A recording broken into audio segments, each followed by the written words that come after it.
I? I wasn't ready in time. Hello, hello, happy Sunday! It is another Genshin Impact Sunday. Hey. This is just the Fontaine OST. I was like, wait, 5 minutes to stream. I don't have I don't know what music to play. Anyway, fashionably late, you know. Hello, Mike. And hello to any bot-watchers and lucky-lurkers. Wait, what was it that I cited on that last time? Like, it's fine to say body watchers. I don't know if I want to say that, though. It sounds wrong, even if it's not a weird word. It sounds like a weird word. I don't like it. I don't like it very much. We finally going to, like, do another story quest. We're so far behind because we are playing the Wuthering Waves for a bit. Doing everything all at once is a bad idea, if you didn't know. Man. Heck. I'm in such a mood to clean. If I didn't have stream tonight, I would just be, like, cleaning random stuff. Be like, wait, I have energy, I can clean now, but... It's like... After like 8 p.m. It's not even 8 p.m. After like 6, I just get so much energy. Doing everything all at once except for Dia story quest. Who? Wait, sorry. Who's Dia? Sorry, huh? I don't know who that is. I'm only losing my voice. That's not a very good sign. But trust me, I have a lot of energy. Trust me. Trust.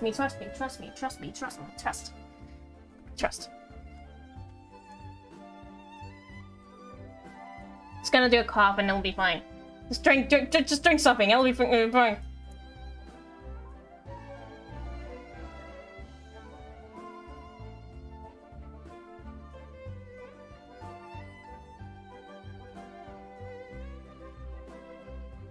I'm also fashionably late to the story quests. I know that Seashween is out and Seashween is just like, you know... Is it called All the Rage? Is that like just the hype thing right now? Is that what you... Is that the saying? Anyway, I know that's the deal now, but like I'm slow, so we're doing Clorinde's story quest first. So many good tracks in the Fontaine soundtrack, but I don't think we should play it all here. Is there story quest out? It isn't? Is it not? I think I just unlocked it the other day. Surely it is. Surely it is. But Clorinde's story quest? Yeah, I unlocked that. Where's my face? Huh? Oh. I don't know what happened. I don't know why my face was gone. Could have done Seashween today and Clorinda this time. It's fine. I mean, That was what I was thinking about, but then I was like, nah. Besides, everyone else is gonna be doing that right here, right now. Anyway, so, yeah. What's this? Is this done? Not finished capturing.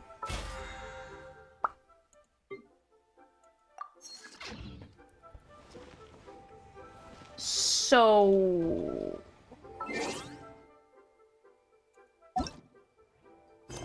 She does have a trial ad. Yeah, we should try the trial, definitely. Yeah. We could do that. Is there anything else I want to do? Oh right, yeah, I want to send Baiju. Because it's just been waiting to do this. I'm just sitting here like, oops, I forgot to do it last time. Now I have to wait again. You've been working hard day after day. Even though I'm the doctor, I've still had to trouble you with my health. How shameful. But don't worry. From this day on, I will take care of you. Aw, bless. If I was a Baiju shrimp, I would probably be very happy right now. Should I fully level him? No, what am I doing? I was about to level 90 him. No, there can only be one. There can only be one. I was just mindlessly clicking buttons. Whew, that was close. I almost had an accident. Oh. I forgot I don't have enough fungi. Why did I think I have enough of this? Anyway, that's for later. I'm not gonna do that right now. Was there anything? Oh, right, the trial. Was there something like here? Oh, I should probably have done this. Maybe we'll do it later if I remember. Farina, we can also do Farina's quest. Can also get more gumming constellation. That would be alright, I guess. I use gumming every one now and again because I don't like using the look. I don't like. Wait, I just said I don't like Claymore characters. Like, look, he just does more fun things. I'm sorry. I just like the plunging thing. That's fun. That's why I want. That's why I want to shout because that's fun gameplay. Anyway, but then why didn't I wish for cloud return? Anyway, sorry, we're doing things right now. Were you going to wish for Farina? Probably not. You know, probably not. I know she's good with Nerved Lad, but it's fine. He looks fairly good with Xin Yun. Yeah. I heard that. The bubble beams created by Zishween. I keep seeing like stuff with like people doing random stuff with his skills and silly things. Like catching the Abyss Mage in a bubble. I've seen that. Haha! Like revenge on the Abyss Mage. The bubble bounce created by Zishween elemental skill can heal the party members. Party members other than herself. Okay, she can't heal herself and deal hydro damage to opponents unless it's another skill that does that. Healing her. Oh, it's healing her when they disappear. After using elemental skill, Zishween will gain a certain amount of. Sorry, I was just checking if that's also about the elemental skill. Number of whatever the heck that is. Convolved Sin stacks. When off-field characters other than Zishween deals damage with their elemental skill, they consume one stack of the thing. Ooh, increases of damage dealt. Can't read. Elemental burst deals AoE hydro damage to enemies in front of her. Additionally, elemental orbs. Okay. That's all the burst does? Okay, that was a remarkably simple burst. She's a bow user? Oh my goodness, her weapon is so cute. Like, okay, I love her color scheme, okay? Ugh, the soft pink, the pinks, and the soft blues, and... Oh, the little hearts! Boop. Does she just do this with all bows, or is it only her bow that does this? It's funny because... there's a little heart thing, it's like it's coming out of those heart things. Okay, can I talk about me being disappointed as a child? When there was like, you know, bubbles? You wanna blow bubbles, and there is these like shaped bubble blowers. I don't know why they wanna trick kids like that, but that only makes you disappointed. Kids disappointed. Go to where the bubbles pop? Oh yeah, there's more bubbles. What if I just sent them to the ground? Lots of heart happens and more bubbles! Aww. Cute. So sparkly. But yeah, you know how they are like shaped, the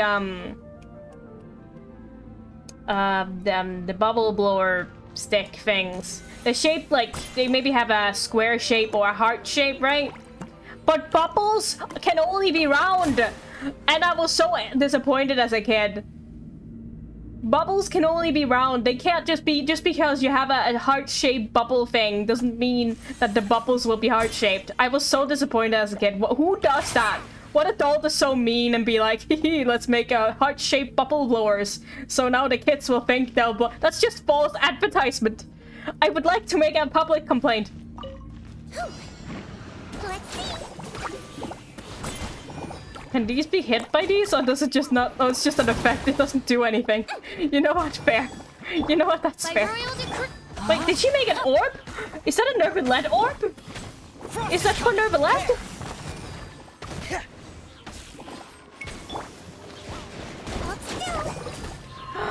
Look, it's the orbs! No, you only shape bubbles. That's a bit complicated, isn't it? Also, I don't think I knew what the only shape bubbles are anyway. Calm down.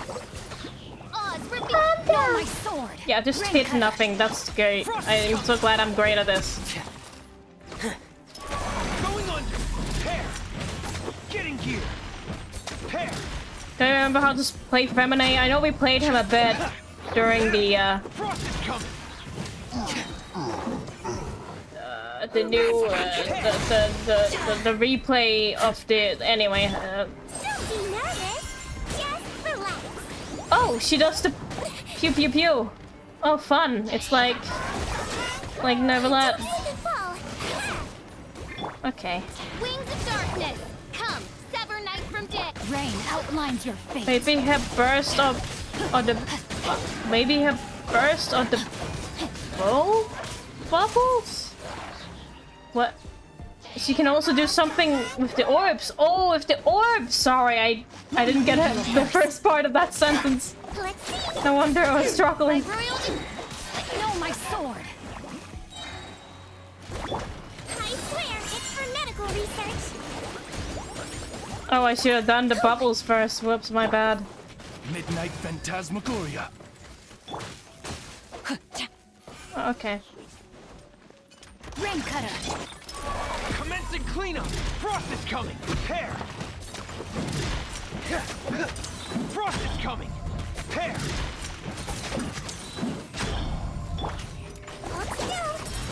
She doesn't get enough energy. I need energy. Oh, never mind. This is now a feminine trial. Bubbles. Just picks them up.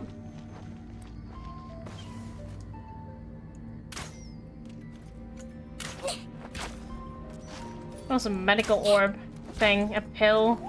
Oh, and then she just throw it. Whoopsies!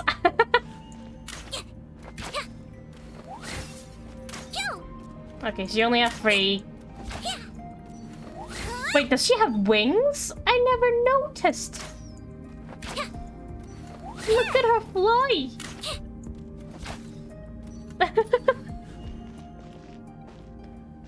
Did she get healed from it? Yeah. It's like, it said like, where is the information again? Information? It says when the,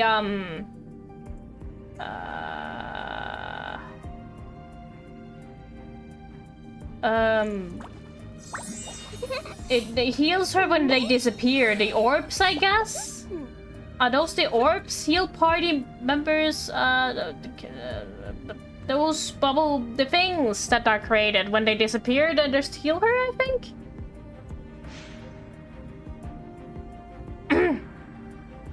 Oh, Yeah. no! Did you bump into something? Well, if it hurts, just let me know. Sorry, I missed under animations, but yeah, I want to do this.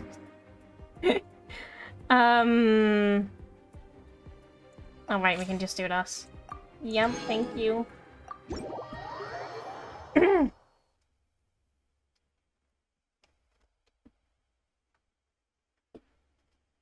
I just lost my voice today.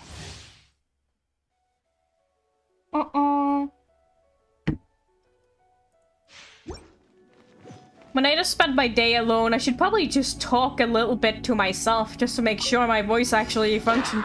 Imagine one stream, I just start the stream and then I don't can't talk and be like, wait, my voice is gone. How did I not notice? Going in! Let's light it up! Time to shine!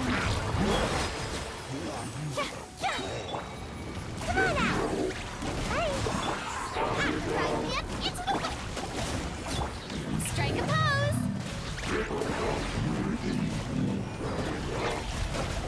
Oh.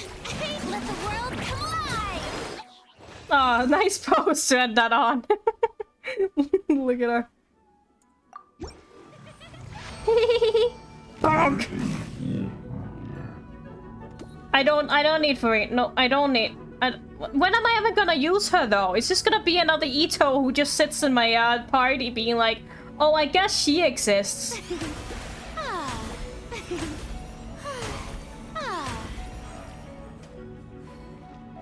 I present?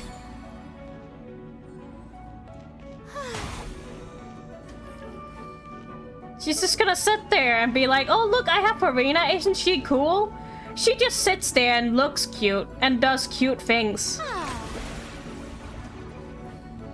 That's what she does.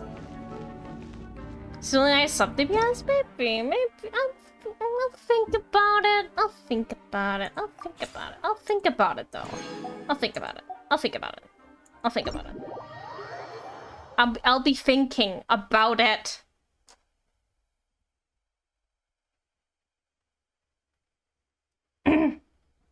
Trying to convince me, being like, you do really want Farina? Don't you? Just really good stuff, DPS. Do you really want her? But it's almost Zhongli season, you know. Who knows when the Zhongli season might appear? I want to read all these letters. The letters are gonna like collect. Was there anything else we were doing? Oh wait, I just wanted to see Sejuani's animations. I also haven't seen Clorinde's animations, have we? No, I think we have. I think we have. Do fun things. Oh my god, she makes bubbles.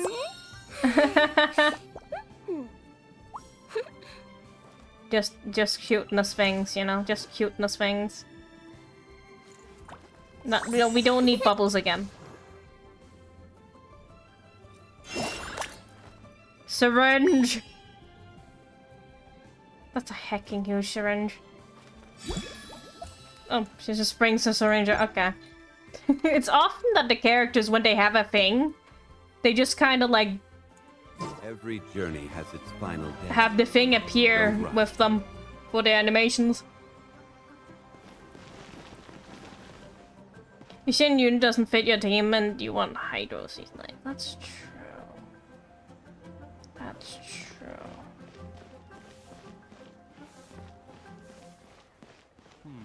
But do we want Xingyun? I mean... May, I don't know. Anyway, we were doing a story quest, right? I was just thinking if there's anything else I needed to get done before we did that, but we can just do that. Wait, is there any bis? Have I already done that? Yeah, I have, okay. I even finished it, that's... okay. Sorry, I had to move him because Osmanthus whining happens all the time. Whining? Osmanthus whining. Make it worse every time I say Judgment Day. Wait, Neverlet? Do you think we'll have a Neverlet sighting? Oh, we'll also enter focus mode.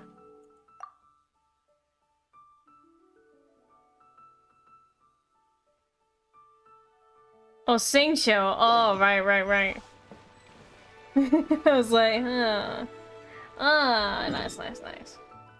Yeah, because Xingqiu, you kind of have to, like, attack for his things to trigger, and she just, you know, she just have a little friends that... And she's also a healer, whichever you need, that's kind of nice.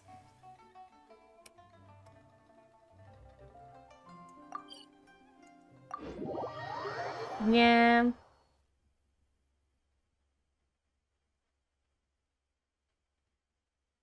Maybe. Again, trying to make me go. I said I'll think about it. I said I'll think about it. Huh? Do you also see Navia and Clorinde over there? Hello? They look like they might have run into some kind of trouble.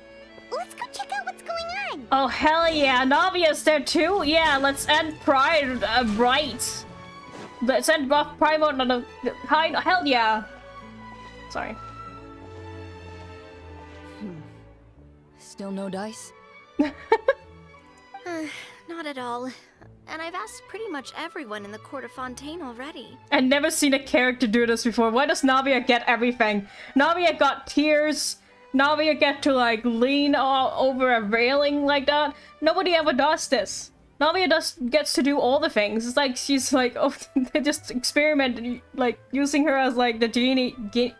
What's it called? Genie? No, not genie. Guinea pig. Right? Is that what it's called? Am I just making up? No, it is what. I'm just losing my mind. Lynette's ears drooped as soon as she heard that we'd have to be out and about for days on end. And Fremine, he hid himself under his helmet as soon as he realized there'd be people around that he didn't know. What about Chiori and Charlotte? I feel like both of them would be more than up to it. I've asked them already, but they're both pretty busy right now. I just gave the members of the Spina a few days off, too, so I don't want to bother them either. 2 seconds, I was just checking if my stream died. But it's just my computer being slow because I'm rendering. I keep forgetting that I have a video to render because we had those accidents happen last week. But yeah, I'll catch up. It's fine. This is getting pretty difficult. They're posting the exact same way. Navia, Clorinde, what's up? Oh my. Well, if it isn't my dear partners. Partner. How are you all doing? Huh. Navia? Huh? Oh, you mean... We can help with things. Yep, this is our chance. They always pose the exact same way. What are they doing? They're just in sync. What are you going to do? We're just passing through. We don't want any part of this. Do you need our help with something? Oh, precisely. My dear partners, we've got a huge problem right now that only you can solve. Oh no. No one else wants to do it, so they put a task on us. Whoa, for real? For real? Absolutely. We've already exhausted all our other options. What kind of problems? Tell me about it. What's a problem? Traveler, Paimon, would you join us and play Marechaussee Hunter Judgment Day? Point again. Marechaussee what now? It's a new game script by the Tabletop Troupe, a local roleplay adventure club. Ever heard of the Tabletop Troupe? They put out games that allow you to participate in a story and roleplay characters with your friends. Oh, I've loved their stuff ever since I was a kid. That sounds super interesting. Clorinde and I are both veteran members of the club. Recently, someone came up with a new script and was looking for people to help playtest it for them. And when they asked, of course I couldn't refuse. I mean, come on! A brand new script? Nobody has ever played it before. Generally speaking, scripts at that level of development have a lot of issues. But I think this one is pretty solid. The author obviously put a lot of work into the story, and the world building is also quite credible. Hello, some guy optimal, not optional. Knock knock, who's there? It's some guy optimal. Hello. Well, come on in. Thank you very much for stopping by. We're doing some Clorinde story quest. How are you doing? Oh, here's the part.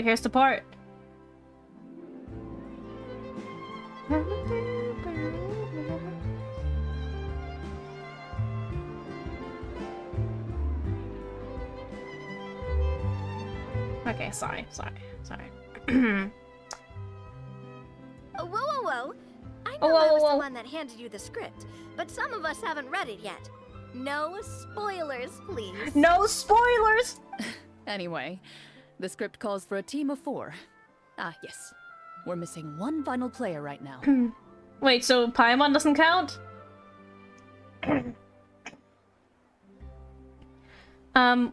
You just ate some yummy soup! Yo, yummy soup.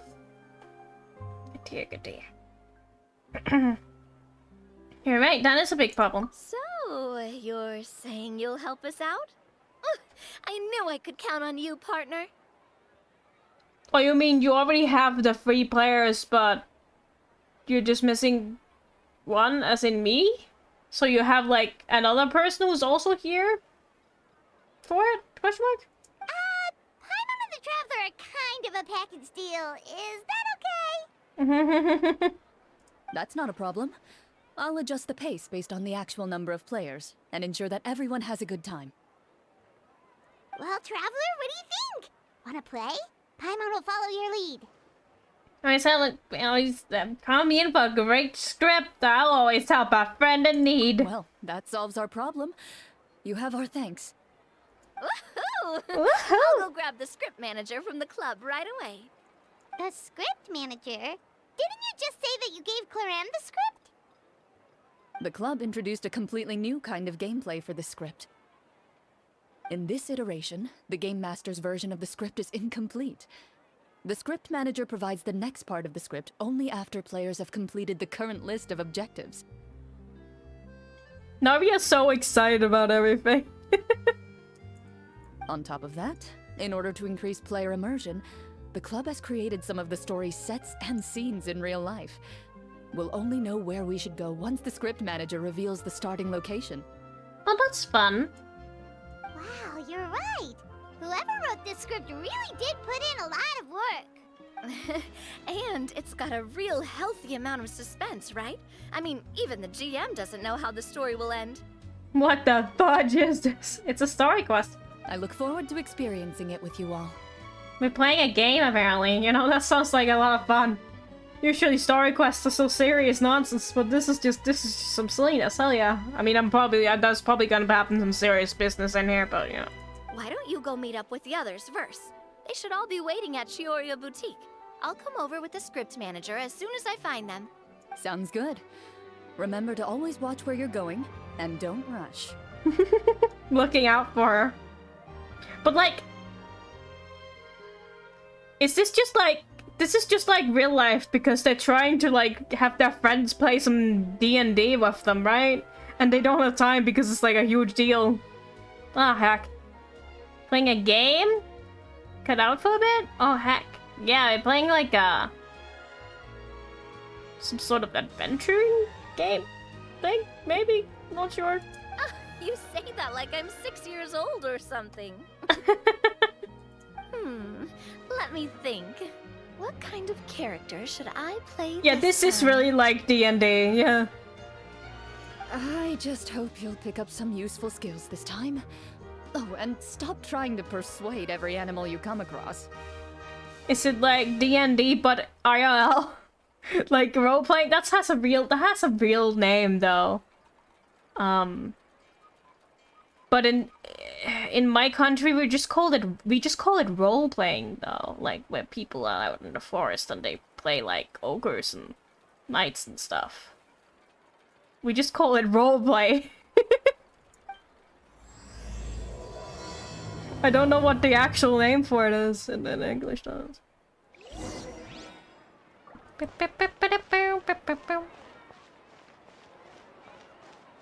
Surviving, that's what real life is called. Well, that's not exactly what I meant. It's D&D but IRL, you know? D&D but in real life where you dress up as character and you do things. I'm not really sure what you do. It's like D&D IRL. We had like this. Oh, was that for Rena and Linny? What? That's so random. Okay, wait a moment. We had like a show here where they had like it was like kids show where kids would come in and they would like play the role-playing game and then they would go on a little adventure to find something, and it was like kind of funny. Because it was basically just a fun experience, you know. But anyway, they just call it role-playing here. I don't know what to call it. Other than the explanation I just gave. Ogres and stuff. Ogres. And they fight with swords. But only for fun. Only for fun. Sorry to keep you waiting. You're back! Huh? And you've got the Traveler and Paimon with you too! Only for fun. Yeah, of course. It's not, I mean, it's not like serious. If I say they fight with swords, it sounds like kind of serious, but it's like, you know, I don't think it's like professional sword fighting or anything. It's just like we pretend we hit each other with sword and nonsense. If I say it's actual sword fighting, you'll just get the wrong idea. What a pleasant surprise. I assume you'll be joining us for the game then? This is some characters we gotta collect here. Linny, Farina! Paimon didn't know you were playing too. Are you also members of the tabletop troupe? I'm more of a casual member, if anything. I haven't taken part in many formal club activities. Lynette, Fremine, and I play something similar at the Hotel Booth Tété sometimes, but I'm usually the GM. GM the game master? Wait, so this is D&D, it's not like a real life? Okay, I thought they were like gonna go around and do things. But apparently it is a tabletop game. Okay. Sorry, if I paid attention in the beginning, I would have known. Still, I'm sure it'll be fun being a player for the first time. I'm looking forward to it. Well, I'm not a member of the club at all. Clorinde simply woke me up first thing this morning, said there was a good script worth experiencing, and asked if I wanted in.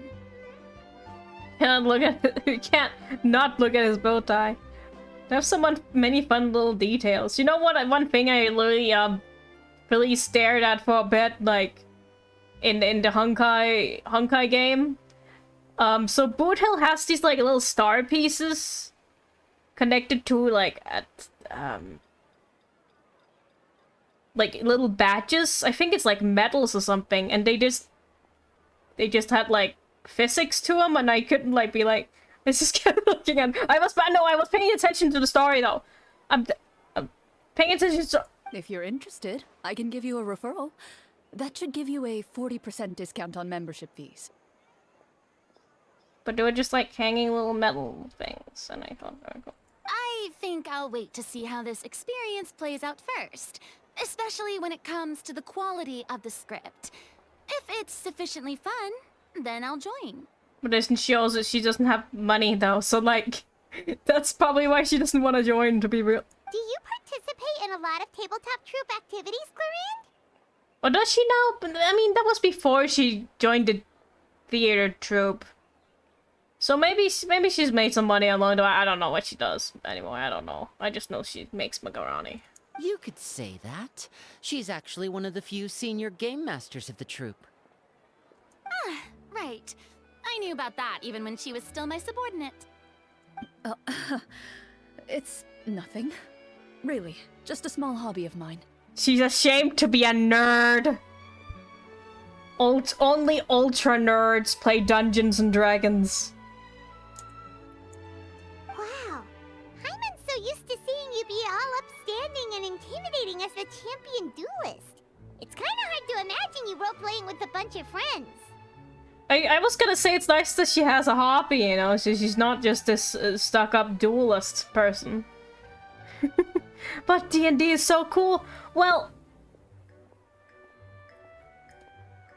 it doesn't make it less nerdy though. Like it's mega nerdy stuff. So if we have a problem with any of the rules, do we just submit the duel request to you? Surely you jest. I would never intentionally make things difficult for my players. I maintain a clear boundary between my professional and personal lives. The me you see at court represents the law and order of Fontaine. I put all personal feelings to the side and grant a fair duel to all who seek to defend their honor.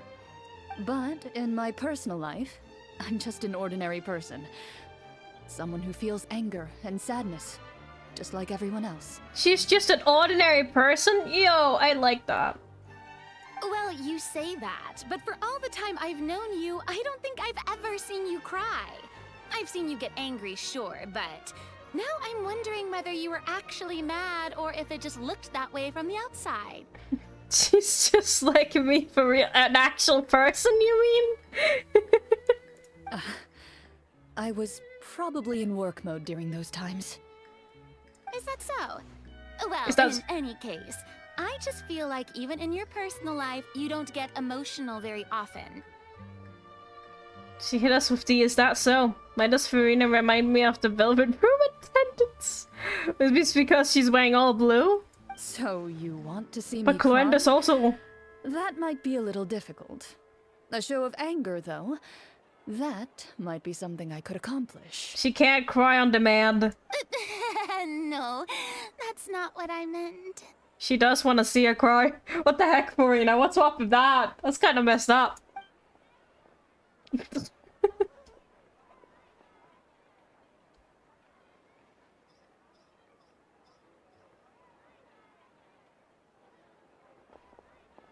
I'm back! Here, allow me to introduce you to the script manager, Mr. Florian. So fancy with the clothing. Pleasure to meet you all. Hello. Hello? Wait, are you a champion duelist too, Mr. Florian? Why the faking? The dead faking looks so silly. Oh, no. This is just the costume provided by the club. I occasionally play a few of the roles in my scripts. Wait, do you actually dress up when you play Dungeons and Dragons? I don't think... That sounds like a lot of work. But that would be pretty sick. Now I might actually play it just because you can. Well, count me. It's nothing. It's the least we can do to give the players a more immersive experience. Anyway, allow me to give you a brief introduction of the script.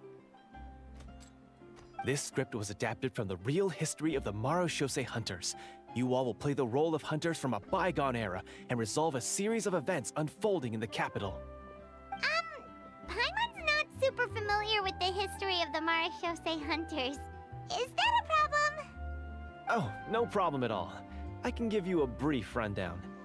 So, basically, Marashose hunters were people who dedicated themselves to hunting monsters and protecting the city by using a special swordsmanship technique passed down over generations. Yeah, a friend who plays TTRPG? Tabletop, yeah, that's tabletop RPG, okay. Said no that they don't dress up? Man, why are you lying? Wait, I'm just joking. Their story can be traced back to the ancient Remurian dynasty, as well as the first hunter, Cassiodor. But I'll leave the finer details for you to seek out and discover later. Mm-hmm. And I'll provide additional commentary as the story progresses. In that case, brave hunters, are you ready to set out on an unknown adventure? Whoa, just one sentence and it's like we're in the story already! Aha, I see many a determined gaze before me. Very well, head over to this location and begin your heroic journey. So, as we follow the story, it leads us to specific scenes? Ooh, sounds pretty innovative.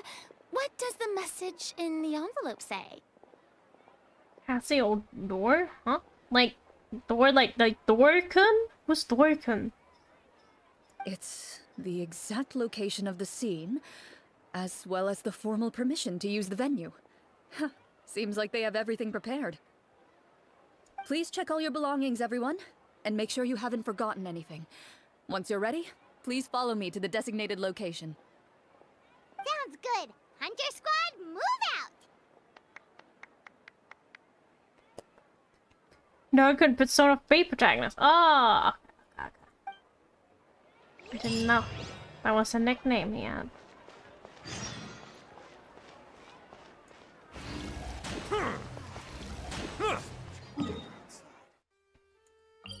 Better. Oh, but it's the song! No, we don't need to sing the song, sorry.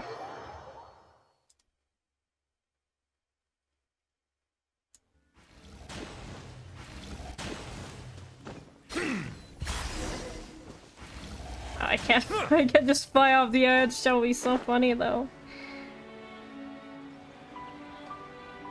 Wait, that's still so far away. Didn't I teleport right to it? Oh. No, I didn't. I don't want to do that. We'll just have to walk.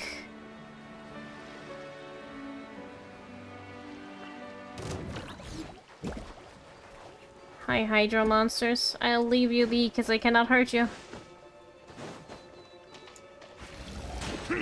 What are we even doing? What is this? We're trying to make it to a location. Wait, if we're playing a tabletop game, why do we need to go places? I thought this was a lazy, like, we don't do exercise kind of. No, there's just a tabletop game out here on the beach. Yes, I love when I do my D&D on the beach. I never do D&D, it's just a joke. Like, you gotta have a scenic location for your D&Ding, I guess. I thought it was just done in a basement, but you know. I guess you could do it whenever. Oh, they really Wherever. have thought of everything. Even the Fatometer is here and ready to go for us. They even have tea. The Fatometer. What's that? It's a card that's used to determine action success or failure. We'll need to use it when we try to use certain skills. Is this just a chapter where we play Dungeons and Dragons? Because that's kind of fun. I kind of like that, you know? The story quest where we just play Dungeons and Dragons. And what about all the dessert and tea? Is that for us as well? Hello? That's what the message said. Okay, count me in for some Dungeons and Dragons now. If I get cake, then I'll do anything. Really? I shouldn't say that. So nice. It feels just like a tea party with friends. Aww. It is a tea party for friends with additional games. Those snacks have Paimon's name written all over them. Oh no, I'm just like Paimon. I think you might be more of a snack hunter than a Marachose hunter, Paimon. Snack Hunter Paimon reported for duty. If there are delicious snacks to be found, Paimon will track down every last one. The desserts are great. But I'm still looking forward to the story more than anything. Really, I thought you loved cakes. Very fair. Then, let us begin. Just fun times with the friends. First, please pick up the blank character cards in front of you, and write down your name and profession. You can find an abbreviated version of the rules printed on the back of your character card. If you have any questions, feel free to ask me. In this story, everyone is a Marachose hunter. To reflect this, the club has prepared a small badge for everyone. Ooh, nice. As hunters, you have proficiency in swordsmanship and fighting by default, so there's no need to allocate any additional skill points to those areas. Swordsmanship? So there's a fighting part to all of this? Paimon's not sure she can do all that on her own. Maybe Paimon can just stick with you? Why don't you share a character card then? The Traveler will be the Marachose hunter, and you can be her little floating assistant. Kinda like in real life. I was just gonna say that's exactly what it's like in real life. Or not in real life, but like, that's what it is like, just, you know, outside of the game too. So, Not outside of the for game. the name, do I fill it out with the name of my character? Outside of this game that they're playing in the video game. But it's still in the video game. Yep. It can be any name you like. You can use your real name too if you want. I do that whenever I get too lazy to think of a new name. Oh, so it would be like experiencing a different life, but still as yourself.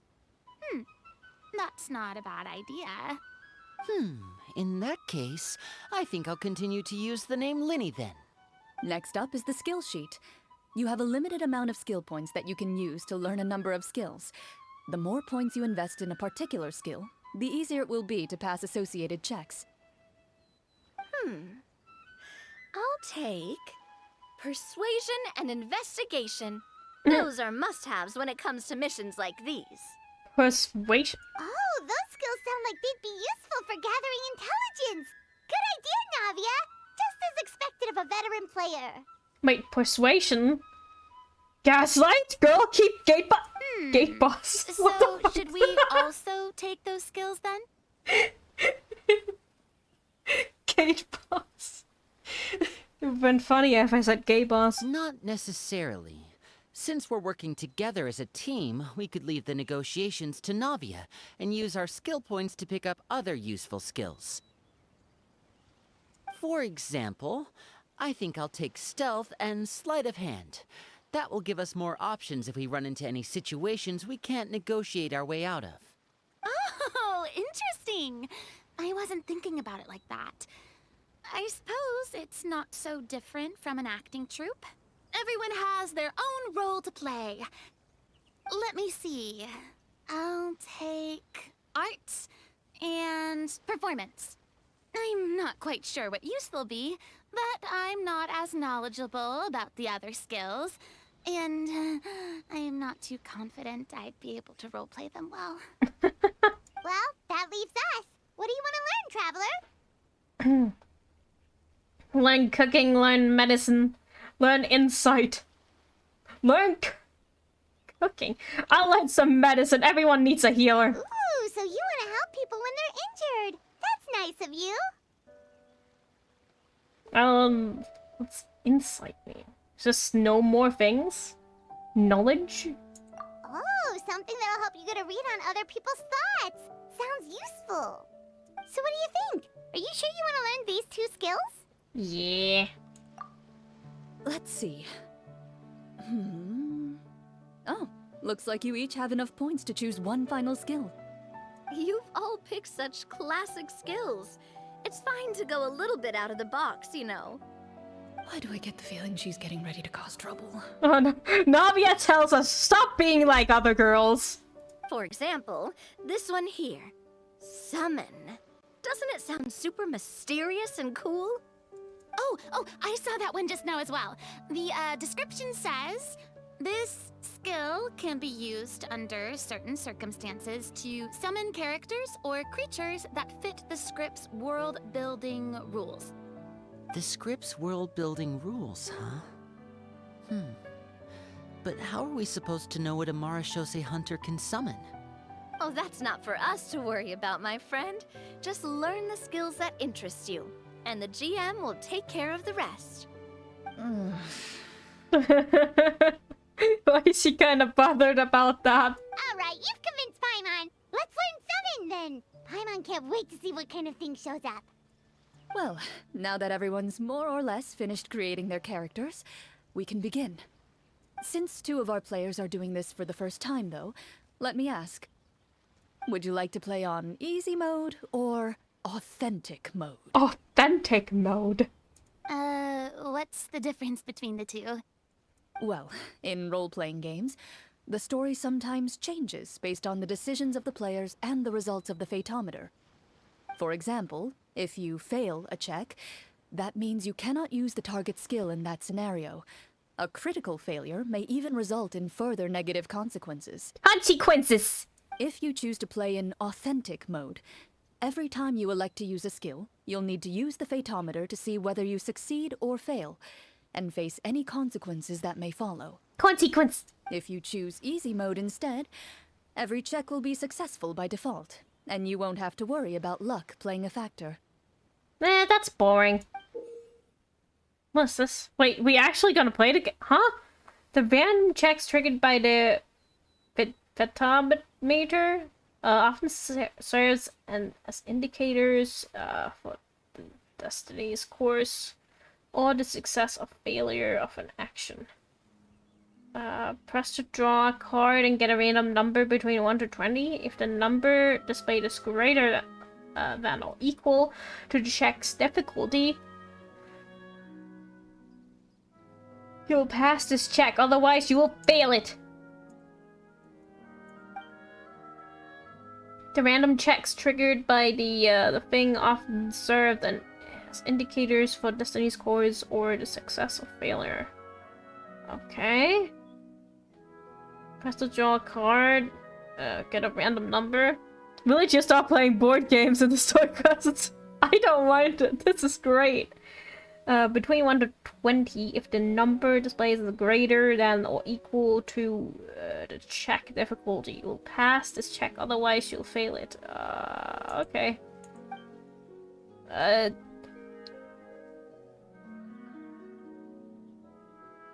Players' role-playing and the scene in the story can sometimes affect the results of checks.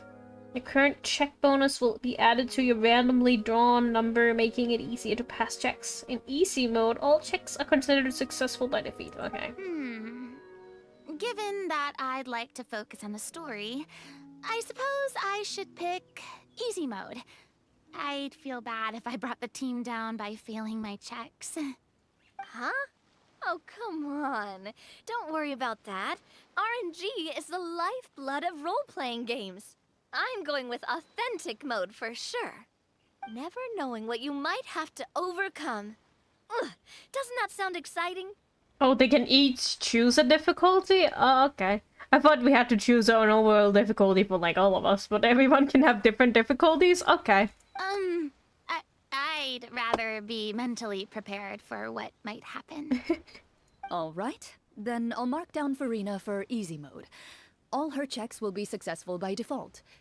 As usual, Navia and Linny will play on authentic mode. What about you, dear partner?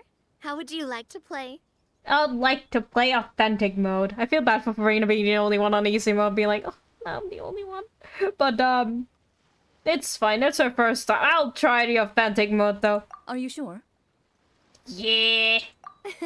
Trust me, you'll see the beauty of RNG. RNG? Honestly, I don't think Clorinde would make things too difficult for us, no matter what the Fatometer says. Isn't that right, Clorinde? What is this gaslighting? No promises. Oh no, mine does not gaslighting. That wasn't super reassuring. She's just teasing her. Well, anyway, enough talk. Let's get started. I want to experience at least a good chunk of the story today.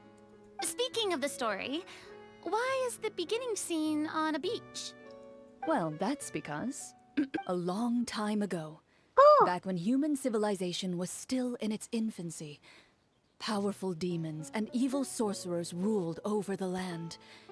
They created a host of monsters and sent them to slaughter all humans in existence.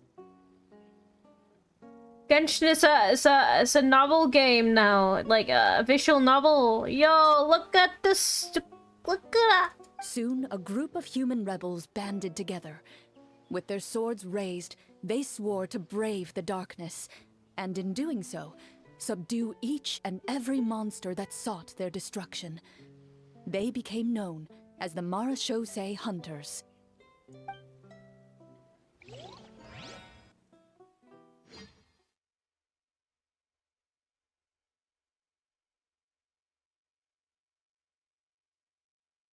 I think I've seen those, like, things before, but I thought those were just fan art. Hell yeah, they look great.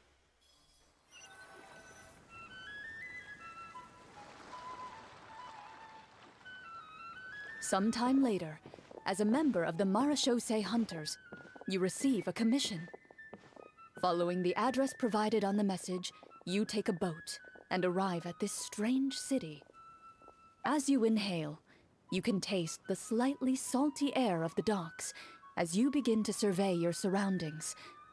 There aren't many people in the vicinity, but you do take note of a few others who, like you, seem to be sizing up this place.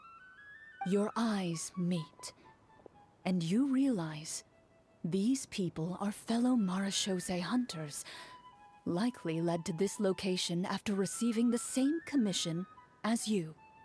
You're all Marashosei hunters too, right? Allow me to introduce myself. The name's Navia, monster hunter by trade and helpful neighborhood businesswoman on the side. What say you to traveling together? We can help each other out on the road. Look at her! Her pictures looks like a little steampunk. She's got cool. Okay, count me in. Guess Lenny is cool, so maybe a little bit. My name is Linny. I've been wandering since I was little and picked up a few less than legal tricks along the way. Less than I was legal. adopted by a Marashosei hunter and later chose to follow in his footsteps. Is this where you introduce your character to everyone? It sounds like they've done this dozens of times. You could do improv, Farina. Wasn't that a part of acting school? My name is Farina, and, I grew up in a noble family. I always had a strong interest in performance and the arts. Even though I'm a Marashosei hunter, what I really want is to be a performing artiste. Is she a bard? Farina is playing Venti. She's role playing as Venti. Hey, that's really cool. You can do it, Farina. That's exactly how it's done.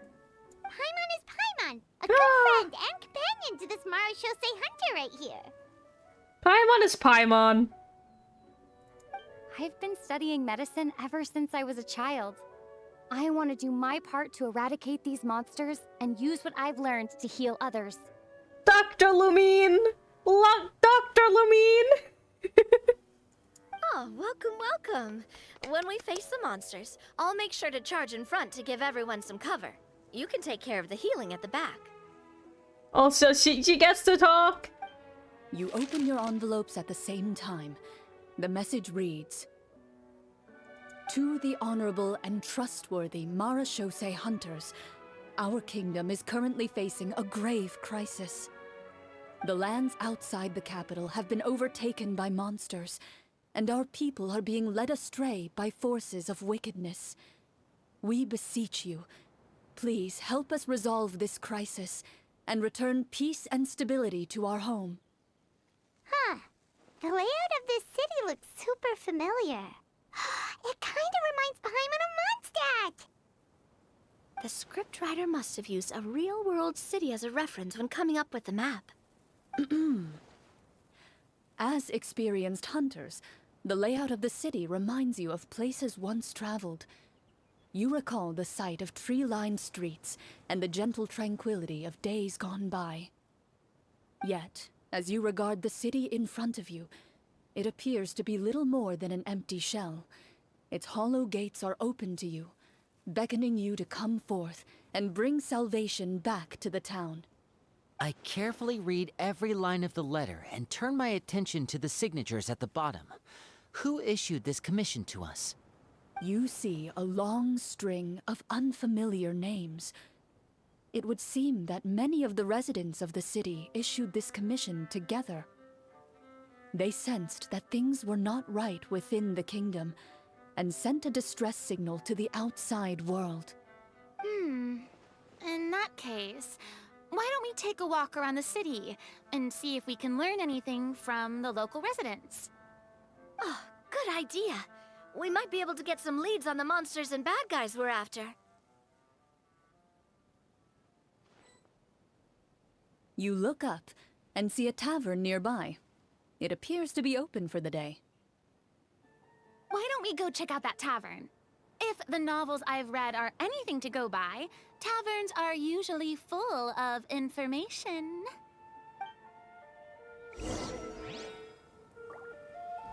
Whoa, Mondstadt! Okay.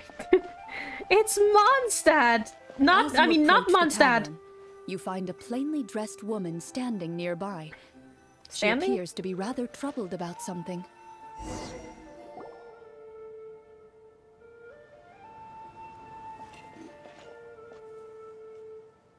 Greetings, friend. Lovely weather we're having today, don't you think? Oh, hello. I suppose you're right. The weather today is quite lovely. If only those monsters out there would stop causing trouble. It seems like every character included in the script has a certain amount of useful information to offer.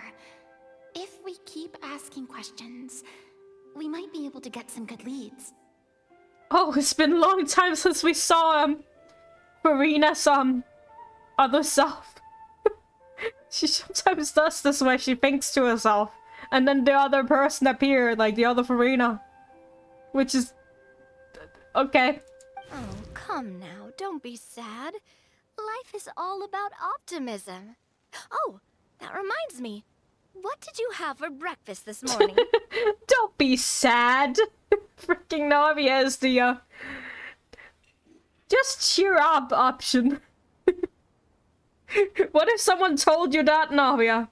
While you were like crying at your friends' graves. Okay. Huh? Huh? I don't think that's the kind of question we're supposed to ask. Nothing turns a frown upside down like good food. How about some macarons? I could make you some.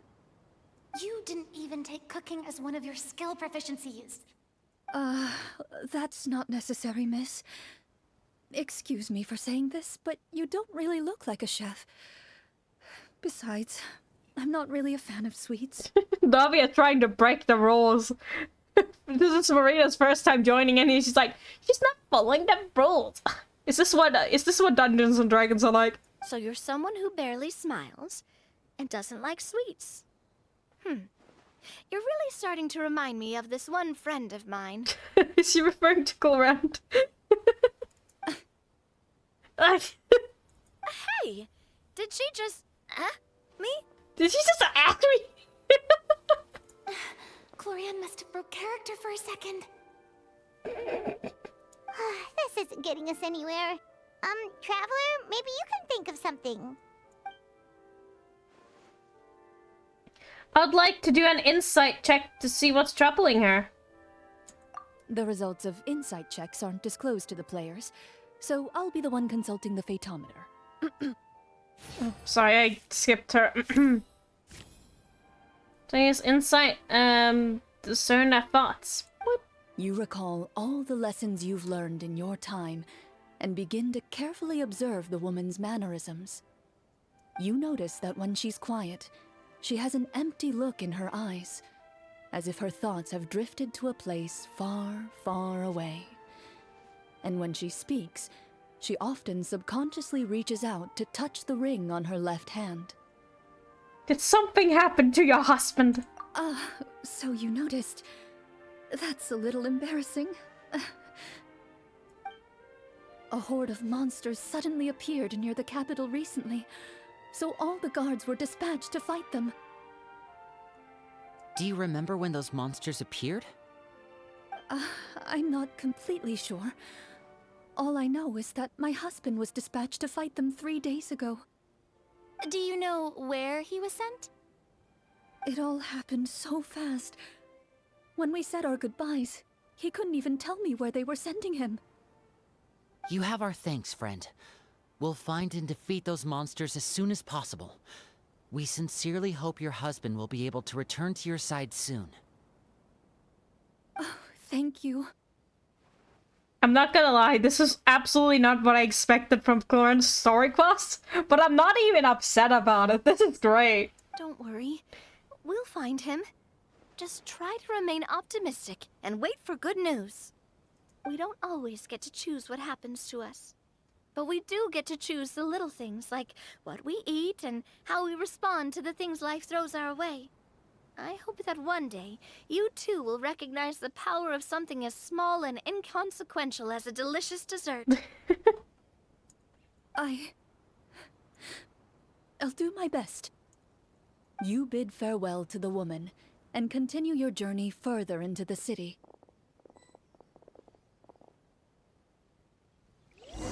Keeps giving me checkpoints.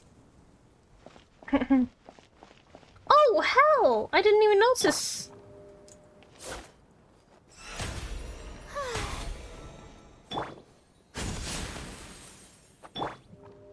Feeling lucky?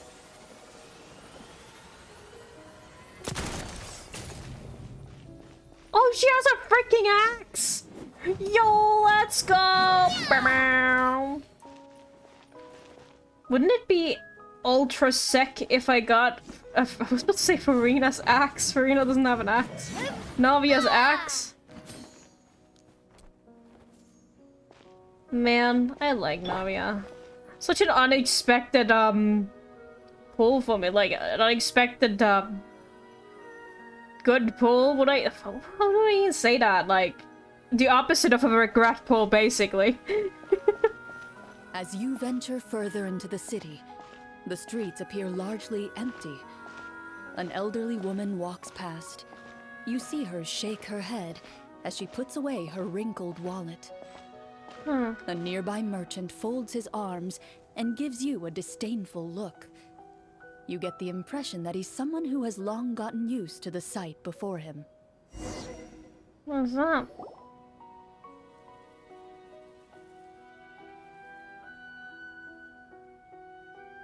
Although he doesn't seem very friendly, merchants are usually a good source of information, right?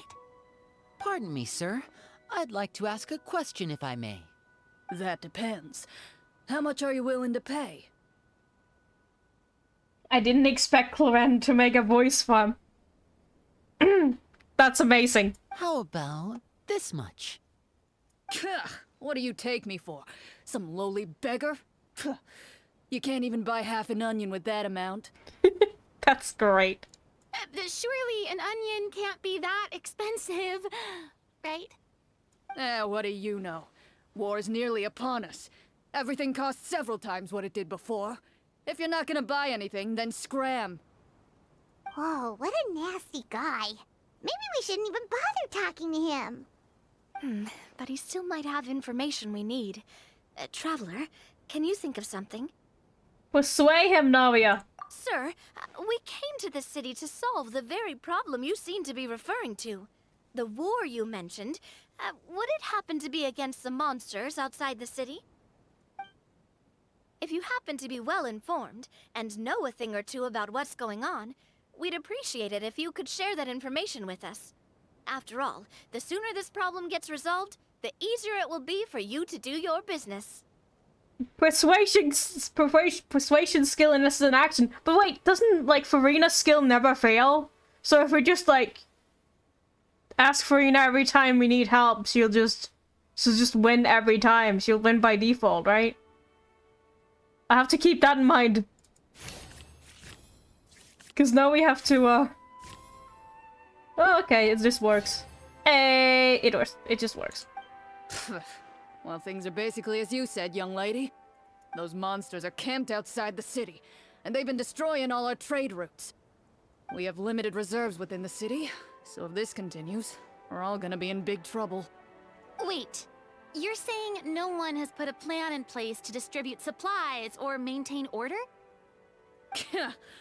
We could all starve, and those nobles in the palace wouldn't even break a sweat. Who knows? Maybe they've been in cahoots with the monsters all along. That is concerning. All right. That's all the information you need, right? Off with you now. I've still got business to do. You know, if you smiled a little more, you'd definitely get more business. And I bet that would make your life just a little bit sweeter. I'm not saying it's guaranteed to work. It's just a tip.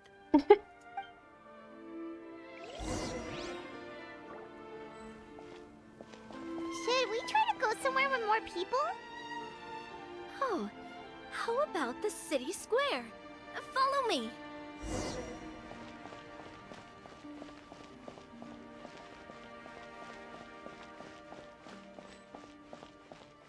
Just love exploring non-Mondstadt. Where's the fountain? Where's alchemy? Sure is fascinating. Everything's so different. Before you lies the city's central square. You see a man with a slightly anxious look on his face, pacing back and forth, his head hanging low. He doesn't seem to notice your approach. Still immersed in his own thoughts, he shakes his head and lets out a long sigh. Hello, have you also lost your husband? This guy seems promising enough. Maybe I can get some information out of him. Hello, sir. Is there anything I can do to help you? Wait, you're... I'm... Oh, dear goodness! You're a Marashose hunter! You recognize us? Ah, are you one of the people who wrote the commission letter? Yes! Oh, I didn't expect you to actually come! Oh, what great news! The city is saved! What happened here? Alas, we once lived comfortable, carefree lives. This city used to be free of monsters. The first Marashose hunter, Casiodor, the Golden Hunter, he was the one who drove them back. However, monsters have once again surrounded the city. Perhaps the seal that kept them at bay has lost its power. Or perhaps an evil sorcerer has been meddling in our affairs. All I know for sure is that their return has stripped the city of any chance at peace. Are there not enough soldiers to drive them out? It's not a question of numbers. The guards simply have no idea how to deal with them.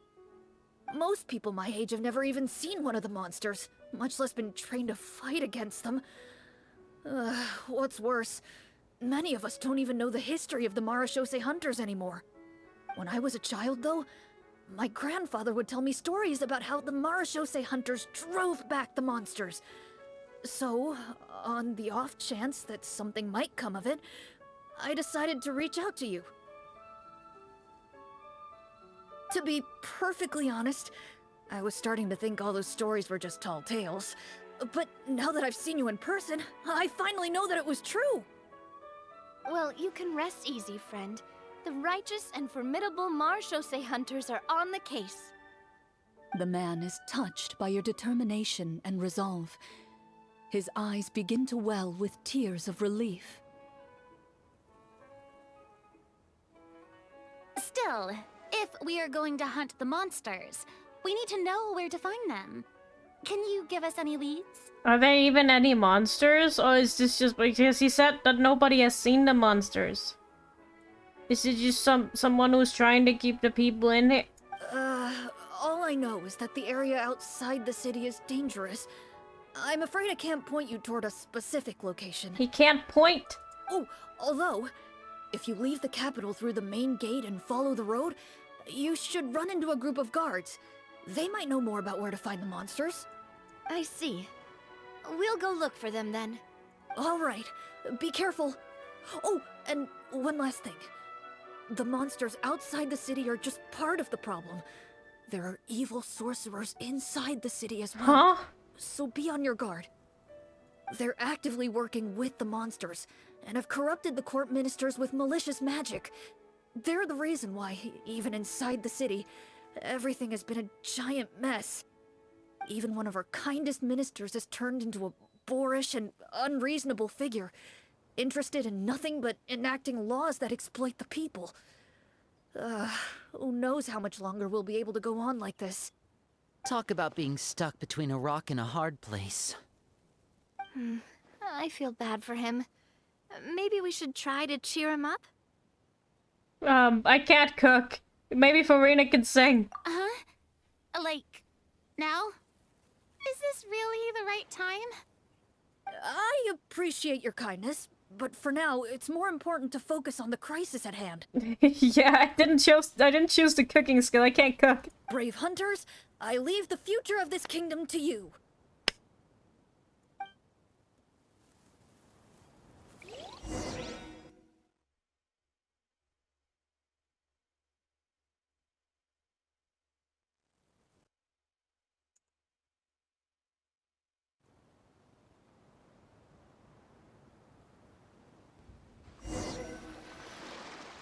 If I understood correctly, there are currently 2 problems in the kingdom that need solving, right? Exactly. We need to defeat the monsters outside the city and take down the evil sorcerer stirring up trouble from within. But which problem should we tackle first? Well, this seems like a good moment for a break. Take some time and discuss what you want to do. Let me know when you've made your decision. I really didn't expect the people in the city to keep us at arm's length like that. I totally thought the hunters would be treated like heroes. You guys will be treated like heroes when you have saved the city. Well, Clorinde said the script took cues from the real history of Fontaine, right? Maybe the real-life Marashose hunters were also treated like that. I wouldn't say it's a perfect representation of history, but there are definitely some similarities. Would you like to hear more about it? Sure. As long as it doesn't spoil anything in the script. You brought up bits and pieces of the hunter's history before, but it was all in passing. Paimon wants to know too! The hunters were super powerful, right? Were they all from a special line of supernatural beings or something? Kinda like the yokai in Inazuma? No. All Marashose hunters were ordinary mortal fighters. The only thing that set them apart were the special sword techniques passed down over the centuries. Huh? So you mean anyone could become a Marashose hunter? Even you, Paimon. In theory, yes. All you would need to do is survive the rigorous training and master the swordsmanship techniques required to fight the monsters. Still, most people dropped out at the early stages, and others called it quits the minute they saw a monster in person. To become a hunter, you must be strong in both body and mind. What kind of monsters did the hunters fight exactly? Oh, and the evil sorcerer the script mentions. Did they exist in real life too? The land of Fontaine once played host to an ancient dynasty known as Remuria. After that dynasty fell, monsters began to appear, intent on obstructing humans from establishing a new social order. One of the ancient sorcerers of Remuria used his power to assemble a formidable army of golems. He sought to use that force to establish himself as king. Now wait a second. Don't tell me that guy was the inspiration for the evil sorcerer in the script. We still haven't found any in-game information on him yet. So, why don't you talk about someone else for now? Well, I wasn't planning on going into anything you might be able to find out in the game. But if you want me to talk about something else, then... how about Casiodor, the Golden Hunter? Or Egeria, the ex-Hydro-Archon? Navia's like me when I'm like, anyone's talking about anything mildly spoilerish, I'm like, no, don't talk about it, but it has nothing to do with the story. Don't talk about it, I don't want to hear it. It's spoilers. I just decided in my head that those are spoilers, these spoilers. Wait, but those people are all from a super long time ago. When did you learn all this, Clorinde? Yeah, I was gonna say, like, how do people know about things that happened super long ago, but they didn't know that, you know, Fontaine spoilers? That, like, all the Fontaine people were Oceanids. Like, nobody knew that, but they know about, like, ancient civilizations that happened before all this? What is that about? From my master. Huh. By master, you mean Miss Petronia? Is someone you know? Absolutely. Miss Petronia and my father were good friends. Back in the day, she would often bring Clorinde over to play, but then... Let's not get off topic. Anyway, back to what I was saying. Responding to Egeria's call, a number of warriors followed Casiodor into battle against the monsters. This group of warriors, under Casiodor's leadership, became known as the Marechaussee Hunters. Yet, as Fontaine entered an era of peace, their work gradually became obsolete. The Marechaussee Phantom, originally an association made up of hunters, eventually came to be predominantly comprised of Melusines. Ah, I see. That explains why most of the people in the script have forgotten the hunters or think of them as nothing more than a legend. Is that really a bad thing, though? It can get tough always being the one shouldering everyone's expectations. Yeah, like she did. Depends on who you ask, I suppose. If the name of the organization no longer commands respect, investigative work is bound to suffer. Speaking of investigations, which problem should we tackle first? Monsters or evil sorcerer? I vote monsters. That's the main duty of the hunters, right? We can come back to the sorcerer later. But isn't it a good idea to take care of this threat inside the city before, you know, going outside the city? Well said, Miss Farina. Plus, if the sorcerers really are the masterminds behind this whole thing, defeating the monsters could give us some clues on their intentions as well. Oh, well, fair enough. I'm in the minority here. What about you, partner? What do you think? Fine. I guess we'll go with the monsters since you all want to go with the monsters. It's decided then. All right. After some discussion, you decide to turn around and head out of the city.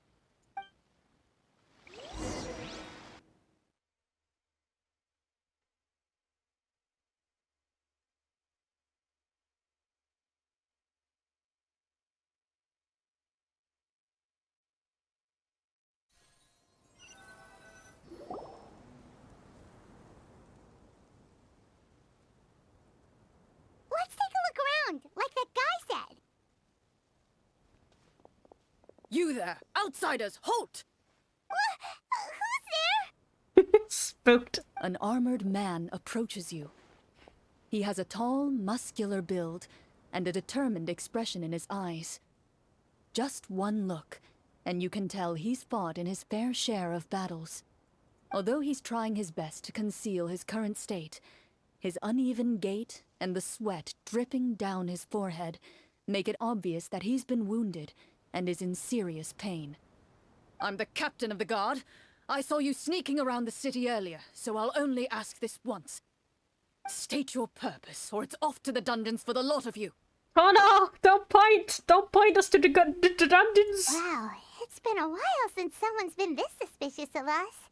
I said talk, not whisper between yourselves. Have you ever heard of the Marchese Hunters? Marachose hunters? Ha! That fairy tale, you mean? What, you expect me to believe you're one of them? Off to the dungeons with you. No! I don't want to pay for my crimes. Wait, I've done no crimes. I'd like to do a medicine check to see if I can help him. Oh yeah! I'd like to do an insight check to check what's thinking. I don't know if he wants this right now.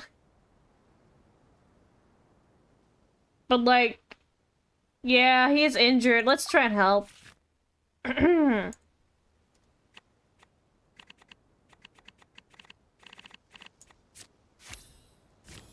Haha!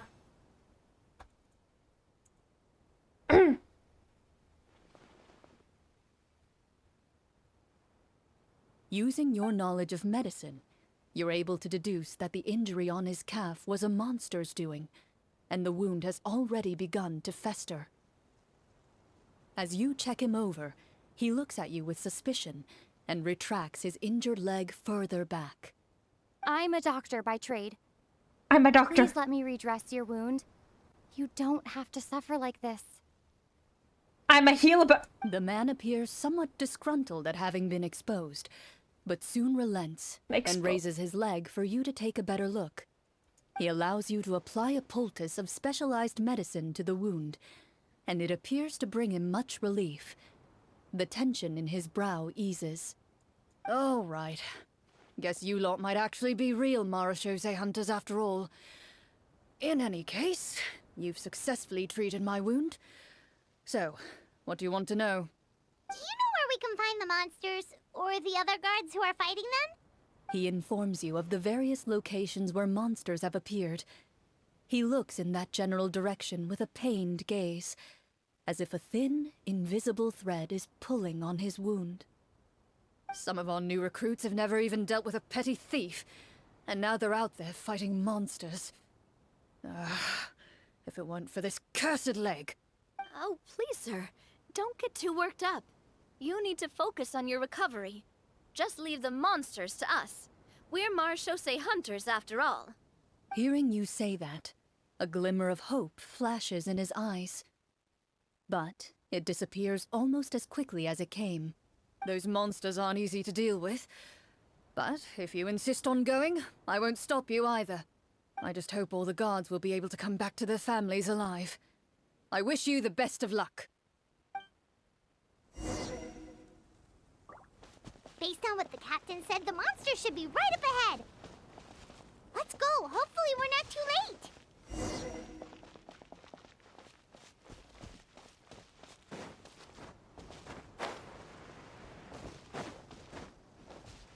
Wait a moment.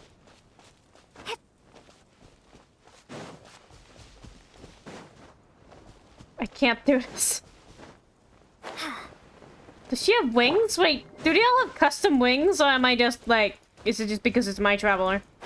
Okay. I thought for a second. I don't know why I thought that, because I was like...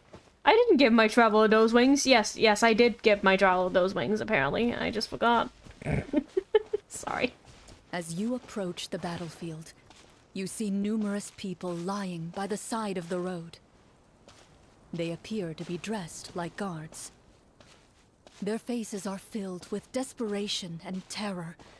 Some are screaming and cursing in vain, as if still trying to banish the monstrosities they saw from their minds.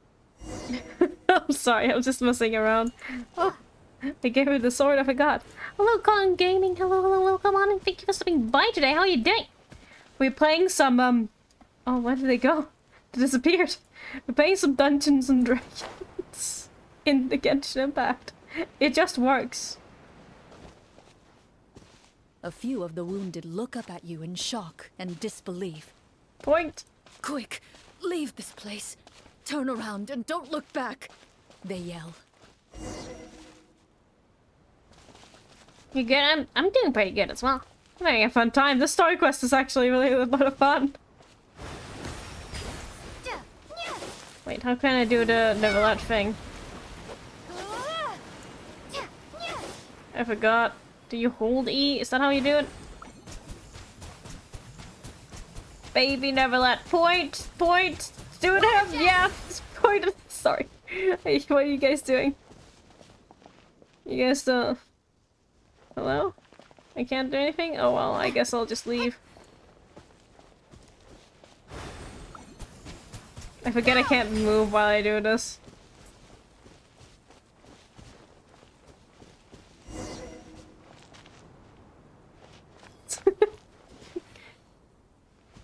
Doesn't really work. On my screen it's the raindrops are pointed the wrong direction. But I don't wanna... I'm not saying you have to turn around the emote for it to work. I'm just saying...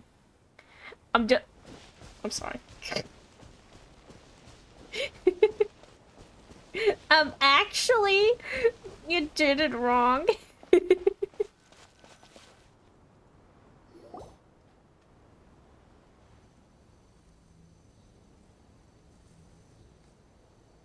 This is the place he mentioned, right? Oh, you can't turn follower You emotes? see broken didn't iron know. swords scattered all around you, and downed trees riddled with terrifying claw marks. Oh, that's just a big wolf of Wolvendom. Don't worry about it. Or was it the Abyssal Wolves? I don't remember. The Rift Hounds? All the signs point to one thing. A truly devastating battle just took place here. Be on your guard, everyone. The monsters might still be around. That's why we took off the trash emote from the follow emotes earlier. Yeah, I thought it was just for the, because it wouldn't work on... What was it again? It wouldn't work for, the raid message? I don't remember. Before you can finish your sentence, you hear rustling sounds from the surrounding bushes. The monsters have emerged. They close in on you without fear. You get the impression that, in their bloodthirsty eyes, you're just another meal for them to devour. A little help here! This thing wants to eat Paimon! Your battle round begins. Now. Oh boy, we have to fight! Combat check! Hey, we win again!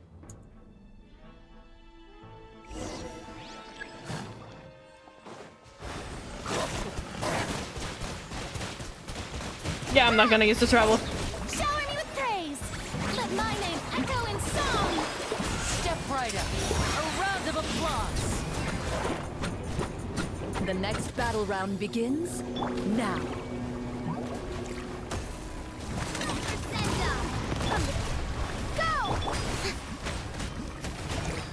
Strike a pose. And voila! Watch out. Not as much damage as mine, The Avia. monsters let out a terrifying roar of anger and resentment before dissipating into thin air. Ugh. Thank goodness it's over. Because all the energy floating in the air. We're lucky the Marashose Hunter class came with all those preset skill points. Otherwise, we would have been in some real trouble. Boom. I never knew the Fatometer even determines the amount of damage you inflict. If you get unlucky, isn't it just game over right then and there? That's part of the fun. The uncertainty of fate is what gives these games their appeal. But it's a bit sad, you know, for the game master. If you die early on and nobody gets to see the end of the story, can you just try again then? Just as you begin to celebrate your victory, a suspicious lump on the ground catches your attention. No. Oh. But it's a bit sad. You know, Cause like that's the... Someone talked about this, I don't remember who it was. They might let you make a new character, no. Yeah.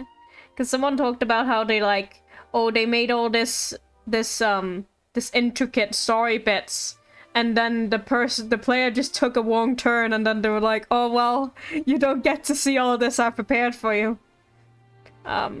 It was like some Minecraft stuff, but like it was basically like they had like intricate like ways of how you were supposed to do the thing, and then there's this like, no, I'll just explode everything with TNT, and it's like, well, whoopsies. All the things I've created. You were supposed to do the puzzles. A suspicious lump. Wait, could it be the thing that appears after every battle? I walk up to it, crouch down, and begin to carefully examine it. I've still got my right glove on, so it should be fine for me to touch it, right? But she doesn't have gloves and a little character portrait. As you investigate the mound, you discover that the exposed portion appears to be made of wood. It was previously obscured by the large form of the monsters. With the monsters gone, the small protrusion now awaits your discovery, poking out of the ground like a shy flower bud. Whoa, it's a treasure chest! Let's dig it up! Are there primos in this? Do we get primo? No, it's a monster chest and it gives no primos. Oh shit. Oh my god, I forgot about that. Stinky monster chest. With everyone's help, you successfully excavate the wooden chest from the ground. Even without opening it, you can tell from the mora and jewels scattered around the chest that it must contain quite the fortune. Makes sense. We worked hard for this. Let's open it and we can share what's inside. I can understand your excitement, Paimon, but think about it. Doesn't it seem like there are people out there who need this treasure more than us? Yeah. Think about all the people suffering in the capital. Or all those guards who got hurt fighting the monsters. Wouldn't it be better if we gave the treasure to them? Wait, is that how it works? Paimon thought since we were the ones to dig it up, we could just take it for ourselves. I was like, wait. We have to be compassionate? I don't want to be a Marchose hunter anymore. I want to be one of the evil guys now. I want to be a pirate. Well, let's put it this way. Any decision you make during a role-playing game can impact the future course of the story. Genshin Impact. But would the people really believe us? It's hard enough for us to prove we're Marchose hunters. What if they think we procured the treasure illegally? Illegal They treasure. might get even more suspicious of us. What do you mean procured illegal? Isn't it illegal just to like, if you find like money, shouldn't you like go to the police and be like, I'm sorry, I found money, a large amount of money. I don't think you're allowed to just keep that. So I think it would be illegal either way, Farina. Even if we illegally found it. Quote unquote legally found it. In the ground. That's definitely something we should consider. Maybe we can come up with an explanation in advance. Well, if donating it could cause that much trouble, why don't we use it to buy some gear and fill up on good food? Then we'll be ready to fight even more bad guys. Looks like you're facing a difficult choice once again. Well, it's getting late. Why don't we call it a day for now? Wow, where did the time go? The time flies when you're playing Dungeons and Dragons. I'm not sure if it's because I'm having so much fun with you all, or because the story is particularly enticing, but I feel like I could almost keep going. Here, here. Ooh, how about we play through the night? Play for guys, don't you guys have anything else to do? Like, you know, don't you guys have a job? I'm not sure I'll have enough energy for that. Man, same, Farina. I would also not be able to stay awake all night. Yeah, that won't work for me either. Lynette will give me an earful if I get home too late. Just giving me shit for staying out and just playing Dungeons and Dragons. I understand how you feel, Navia, but we have to change venues for the next part of the story anyway. Huh? Another location? Mm-hmm. There's a special note for the GM at the end of this section that says to proceed to an indoor set for the next part of the script. Whoa, they really pulled out all the stops for this new script. Well, even if we end the game for the day, we can still stay a little longer and hear Clorinde finish her story, right? Paimon wants to hear more about the history of the Hunters. Something tells me you just want to finish the free desserts before we break for the day. Dessert! That's just a coincidence, okay? Besides, to Paimon, not finishing free food feels even worse than having to buy her own. And anyway, Paimon really does want to hear more about Clorinde's master. Well, If the story doesn't have a happy ending, it's okay not to finish it. It's nothing. I appreciate the concern, but it's all in the past. It won't do any harm to share these things now.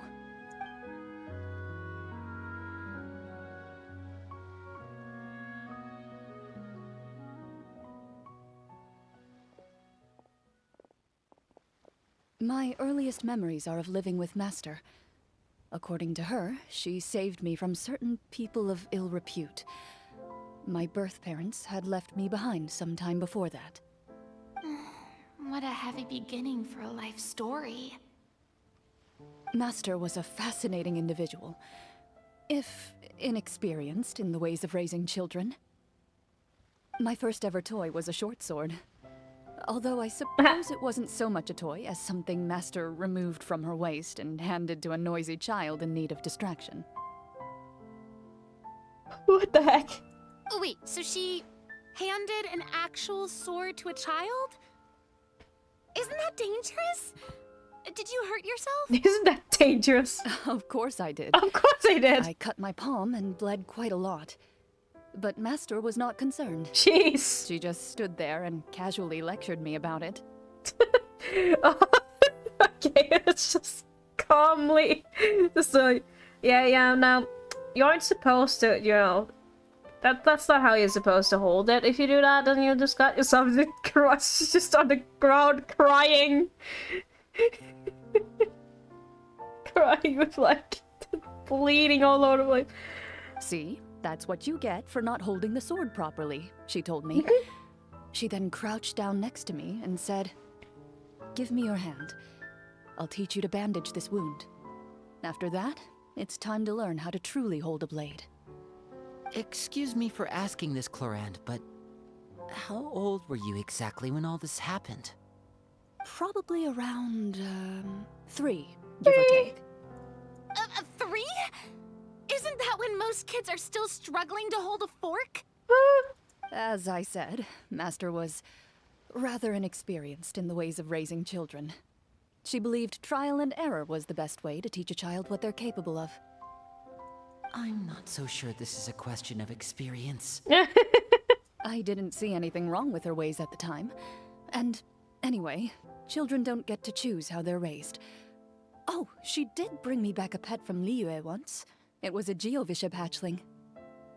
What? A Geovishap hatchling? For a pet? That seems even more dangerous. That's where that fan art came from. At the time, but you were 3 years old. I don't think you're thinking much at that point.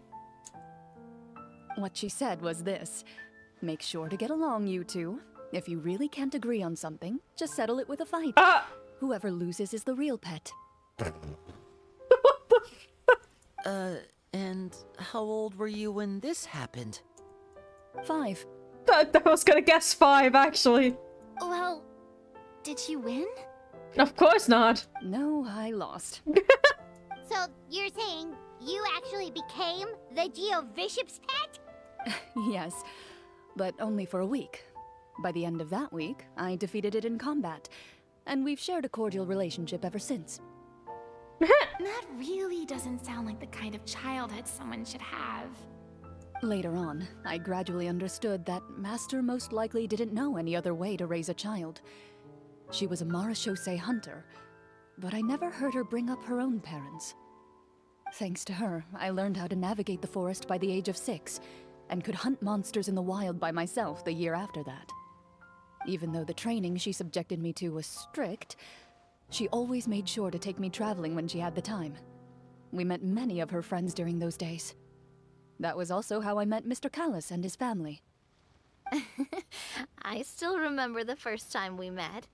You were too scared to join our picnic and hid behind Ms. Petronia the whole time. I still hadn't really met many children my age at that time, so I didn't know how to interact with others. After that, though, you started coming over a lot. You loved challenging people to shooting competitions, remember? I don't think many members of the Spina ever beat you in one of those. She's like Racer, but without the animal parents. Oh no. I had a lot of fun during those days. I enjoyed them too. Oh, do you remember that one time we went exploring around the Spina together? We overheard Papa call your master Fontaine's Protector of Justice. We tried to pretend like we never heard anything, but you nearly let it slip that one time. Protector of Justice? Oh, wait, you mean that vigilante hero from 20 years ago? The one who was always active at night? Do you look? Yep, that would be her. She often would put on a black cloak and go out at night. I never knew where she went or what she was doing. Until, like Navia said, we overheard the truth from Mr. Callis that night. 20 years ago, huh? I still remember the guards leaving all kinds of witness reports about her on Nervalette's desk. My apologies. Oh, there's no need to apologize. You had nothing to do with it. And anyway, everything she did was for a good cause. Although, calling herself the Protector of Order was a bit much. Especially when she deliberately operated outside the law. Hello, Martina. Hello, welcome on, and how you doing? Thank you for stopping by today. Hello. We're doing pretty well. We're doing some Clorinde story quests. So basically, it's just Dungeons and Dragons. Huh? When did the Protector of Justice become the Protector of Order? Oh, she had a bunch of code names. I heard she would just come up with a name on the spot whenever she was asked. Later on, she probably got sick of answering those questions and decided to stick to just two. The Protector of Justice and the Protector of Order. That sounds like her, all right. I bet she forgot which of the two she'd use by the time she got back each night. Well, she certainly sounds like a fascinating individual. With her strong sense of justice, it's no surprise her student followed in her footsteps. He was like hesitant a little bit, but that'll be like, certainly is a fascinating individual, yeah. It's true. I always wanted to become like her. Someone powerful, independent, and with a strong sense of conviction. But...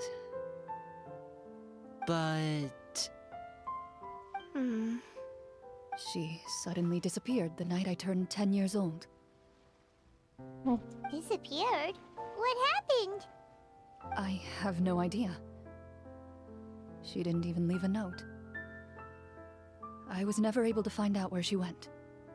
That night, I was celebrating my birthday at Navia's house. But Master never came to pick me up. When I returned home on my own, it was to an empty house. Going to eat? Have a good eat. Have good food. When she still didn't appear after a few days, I went to Mr. Callis's house to ask about her whereabouts. But he only shook his head. Papa probably didn't know either. I know he sent a few people to investigate the matter in secret, but they never found any credible leads. Don't worry, I understand. To be perfectly honest, given Master's personality and way of doing things, it all made a lot of sense. If I had to guess, I'd say she probably used it as an opportunity to force me to become independent. Just like how, when a litter of kittens reaches a certain age, the mother willingly leaves them behind. Were you upset, Clorinde? Yeah, 10 years old, she just like be like, okay, now Clorinde is ready to go on a Pokemon journey. Well, I'll be the one leaving to get milk and never coming back, but like, you know, you'll be ready to fight the Pokemons. I was at first, but not anymore. I don't believe Master would suddenly disappear for no reason. There must have been something she just had to do. Well, despite everything, you still managed to follow in her footsteps and become the greatest champion duelist in all of Fontaine. You're practically a living symbol of law and justice. I suspect my position would be far too by the books for her. Master always did whatever she pleased. But you're right. I suppose I do take after her in some ways. Who knew Clorinde had such an interesting past? I never had the chance to ask her about it before. And I wonder... if Clorinde's master were the champion duelist back then, would that duel against Mr. Callus have gone differently? Oh no. Judging by the atmosphere, Clorinde and Navi are probably thinking something similar. The mood just got super awkward all of a sudden. This is awkward. Well, anyway. Would you look at the time? It's getting dark, so we should probably call it a day for real this time. For real if we this keep time. talking like this, we really will be here all night. They're too good company. Or maybe she's just being like, yeah, we should probably call this off. This is getting awkward.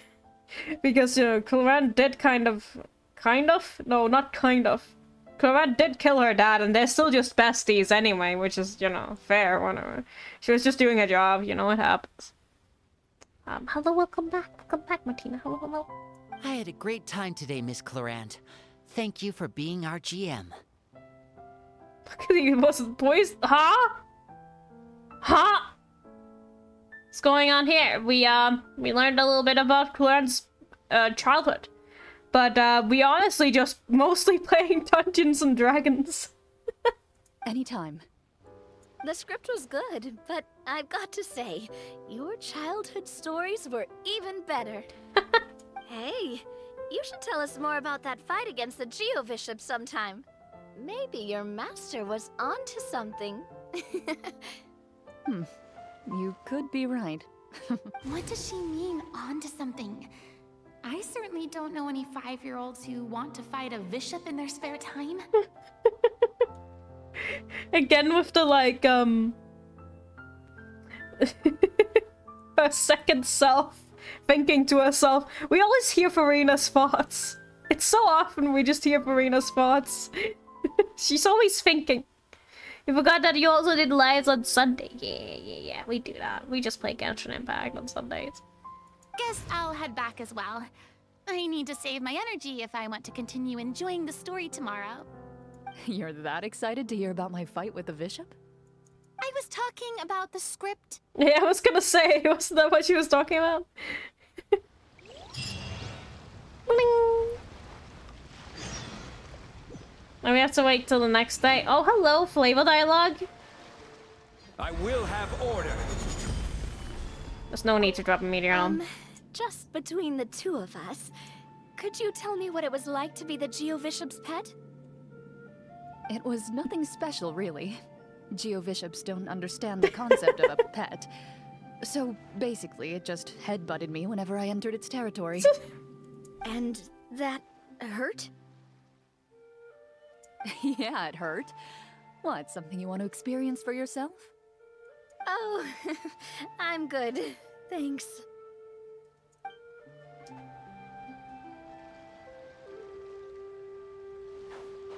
See you later, ladies. Who actually needs to go? What's this? My commissions? Hell yeah. Then we can finish the rest tomorrow. No, just joking. Whoop. Sorry, I have to get all the exclamation marks. It's very important.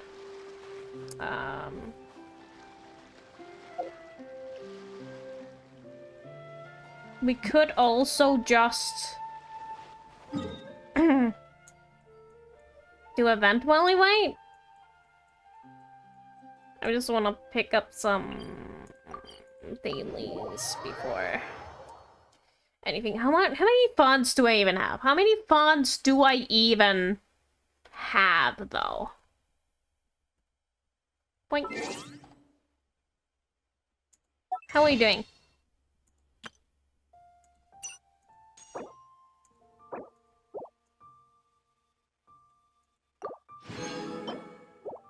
It's alright. I don't think I've done much wishing since Baijo, though.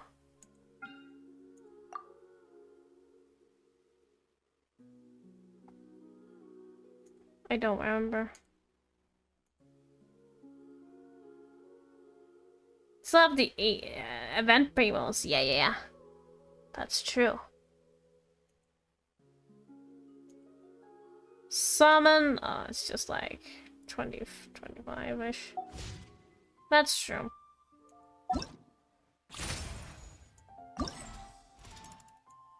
We can do these real quick. Well, there's just one left. Yeah, I can do that. When are we doing melt stuff? Oh, Alakino. Wow. Alakino. Oh my god, wow. Melt things? Just trigger melt? Do I want like a Bennett? I probably want a Bennett. Do I want a Sealer? Yeah, then we can do. That should be good. Shielder first, though?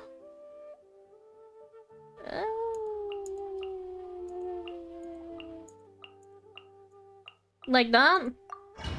I don't read what this does. I just put in characters that does the thing that it wants us to do, and then we just go.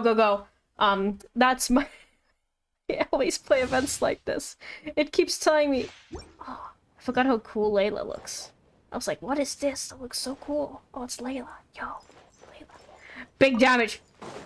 My guiding stars, don't be scared. Teamwork is great! This moment will be frozen in time. Witness my rise. Laid bare. How do you play Alakino mod? Can you tell me? Cole, mine's a command. Not now. I'm going in! Oh, so sorry. Dodge this. Everlasting as the moon. Use a skill and then do a charge attack. Okay. Okay, thank you.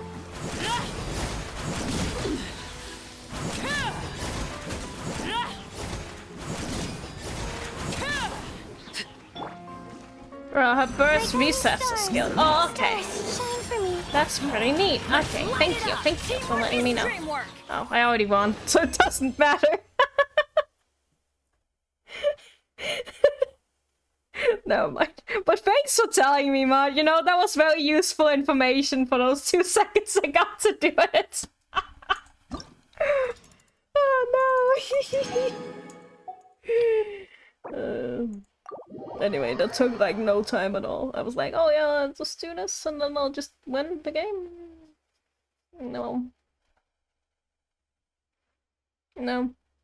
I thought there was at least 2 left, but apparently I did them all already. Now I know for future I'll forget, Mod. You know this. I'll forget.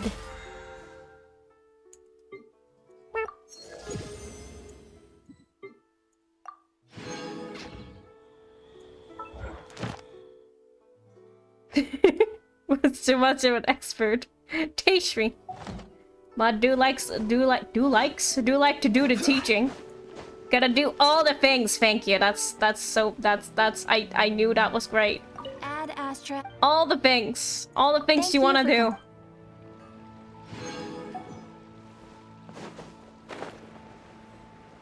Cause you can do them. All the things.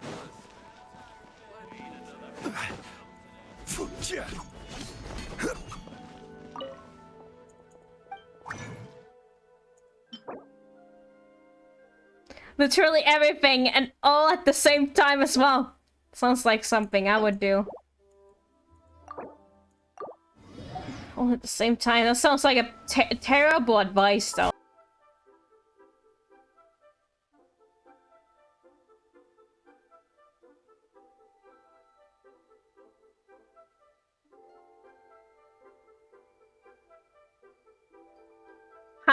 Hello? I can't believe this. We had such a good run going.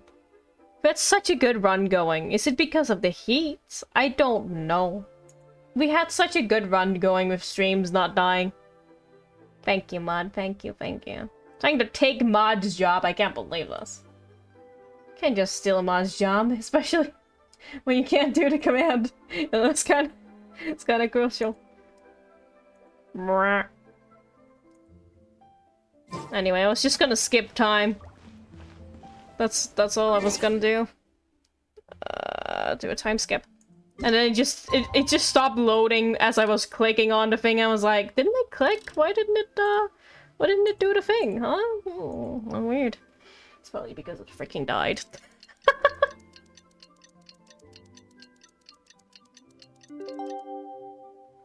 Hecking dead! No, it's not that anymore. We back. We back.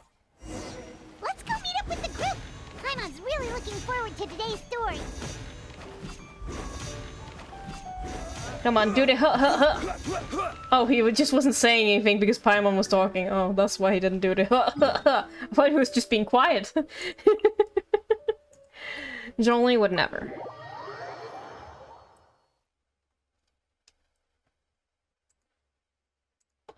Oh, I better also refresh so I can see my own stream. That would be good, useful.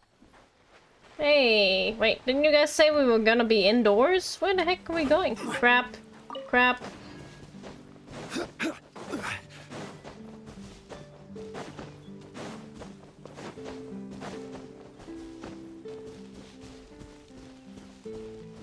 Oh, didn't have to go up here. Wait, why are we going here? What is this? Wait, are we going in a cave? Huh?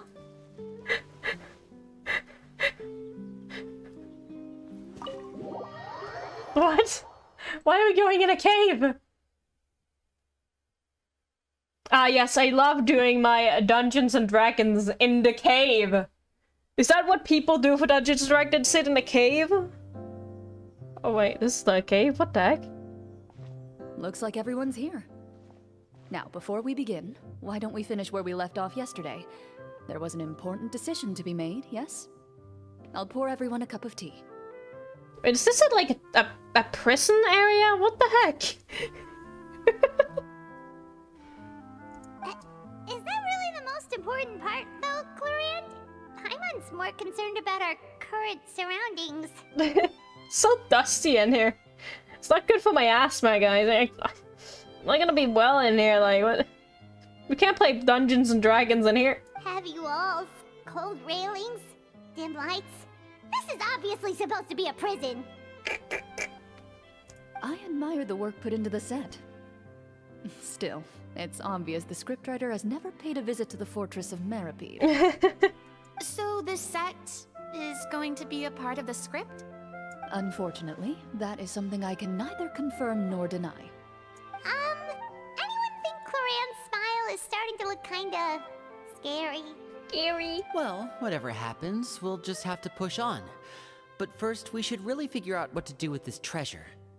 If we're worried about arousing suspicion because of our identity, why don't we give ourselves a different name, just like Clorinde's master did? Yeah, it might be better to keep a low profile. As long as we're helping people, it doesn't matter who we are or what we're called. When you go live again, do you let it reconnect, or do you just have to click to go live again? It just does it automatically. I don't click to go live, it just does it by itself. It just says disconnected, attempting to reconnect, and then it just goes live again. What are you asking about? You have some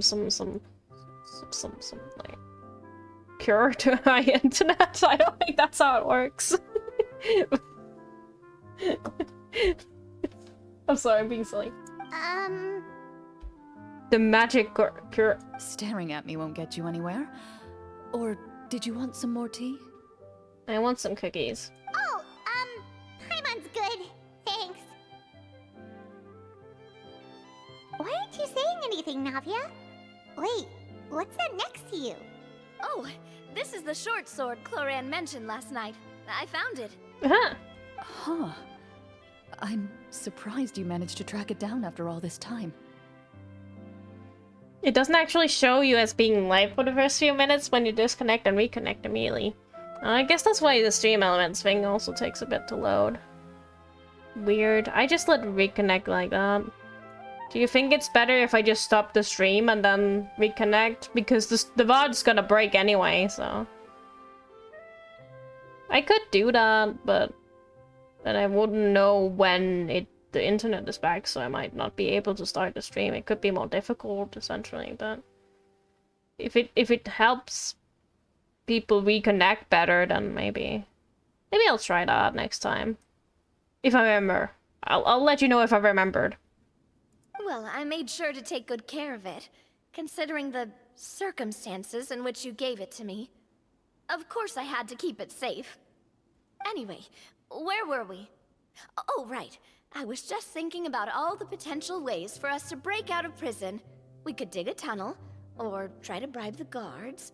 Wait, why are we are not even in prison yet? Wait, we haven't been thrown into prison yet, have we? Well, it's only a matter of time. It pays to be prepared. Just like how you should always have an umbrella on hand, even when it's sunny. Navia's ready to do a crime anytime! Be gay to crime, as they say. Alright, Paimon's made up her mind. Let's just give the treasure away. Thank God, Paimon. Stop being so selfish. Paimon may have wanted to keep it, but if it's going to land us in prison somehow, Paimon will be too upset to enjoy her snacks. Hello, Martina. Hello, welcome back. We are back, we're going. Turns out Paimon cares more about snacks than treasure. Paimon is developing as a character. So, you've reached an agreement? Alright then, we can continue with the story. She's like one of those moms that just carry around anything and everything for every situation. Oh, Navia? Oh, and we'll collect all the scattered pieces of treasure on the ground as well. You're stealing Mud's work? Nah, you can't do that. Alright. You collect the treasure and make your way back to the capital with your bag of loot in hand. Because the command doesn't work. Can't believe.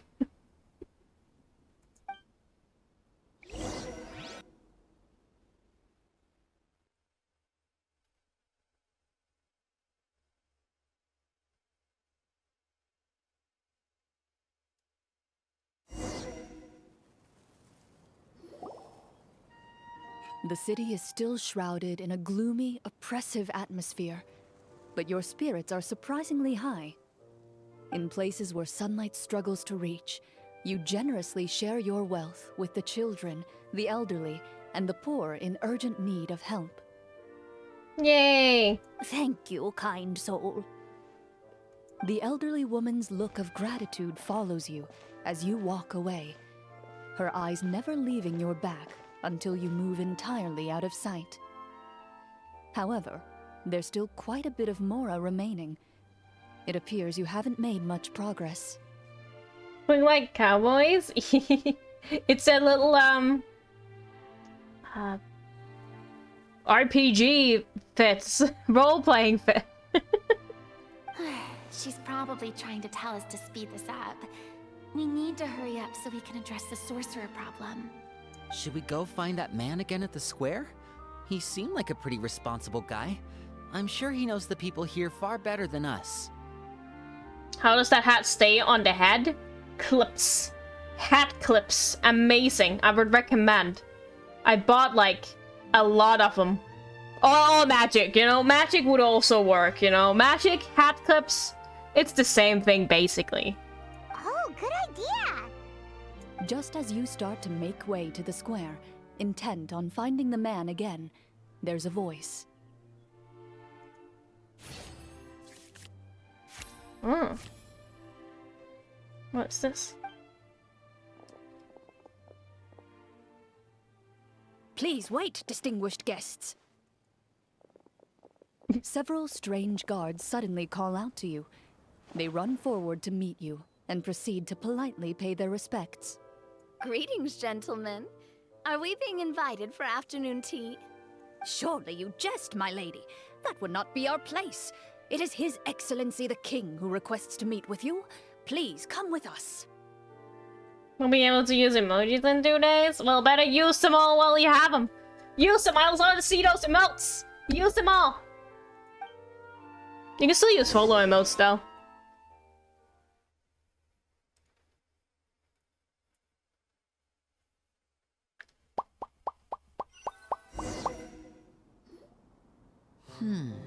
Do you think this could be a trap?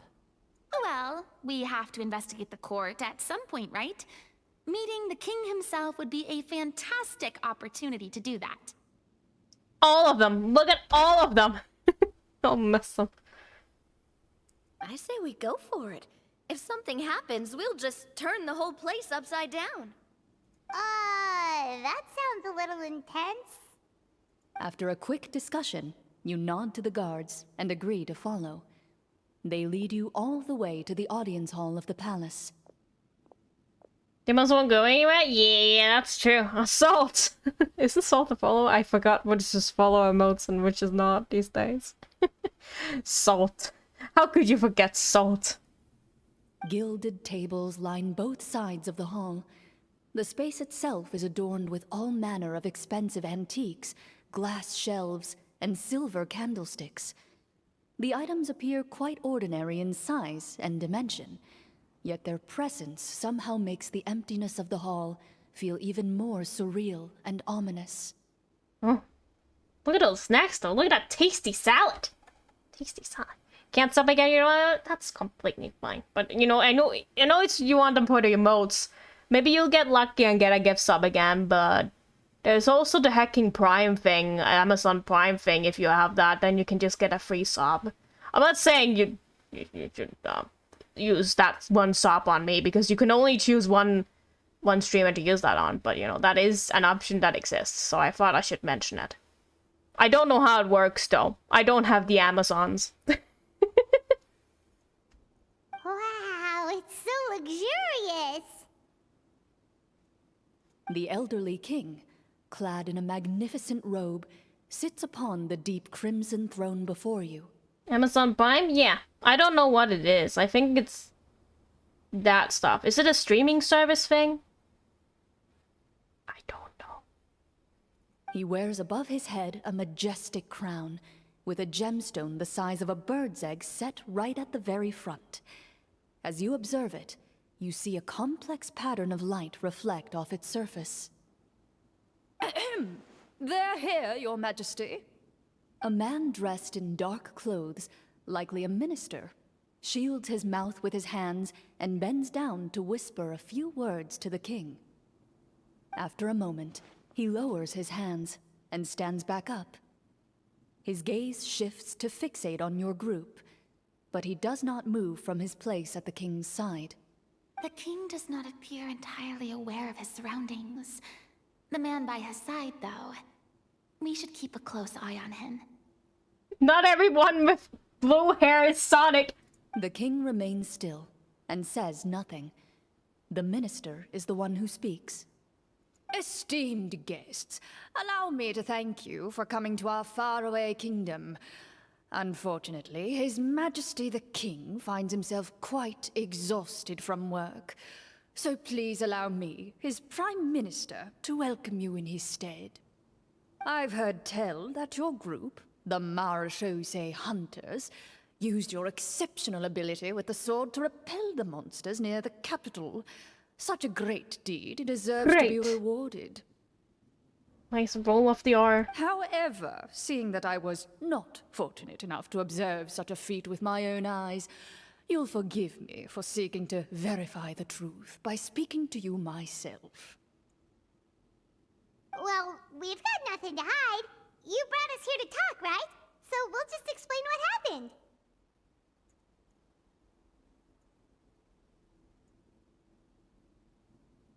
The golem's blades were so powerful, they could cut down trees in a single swipe!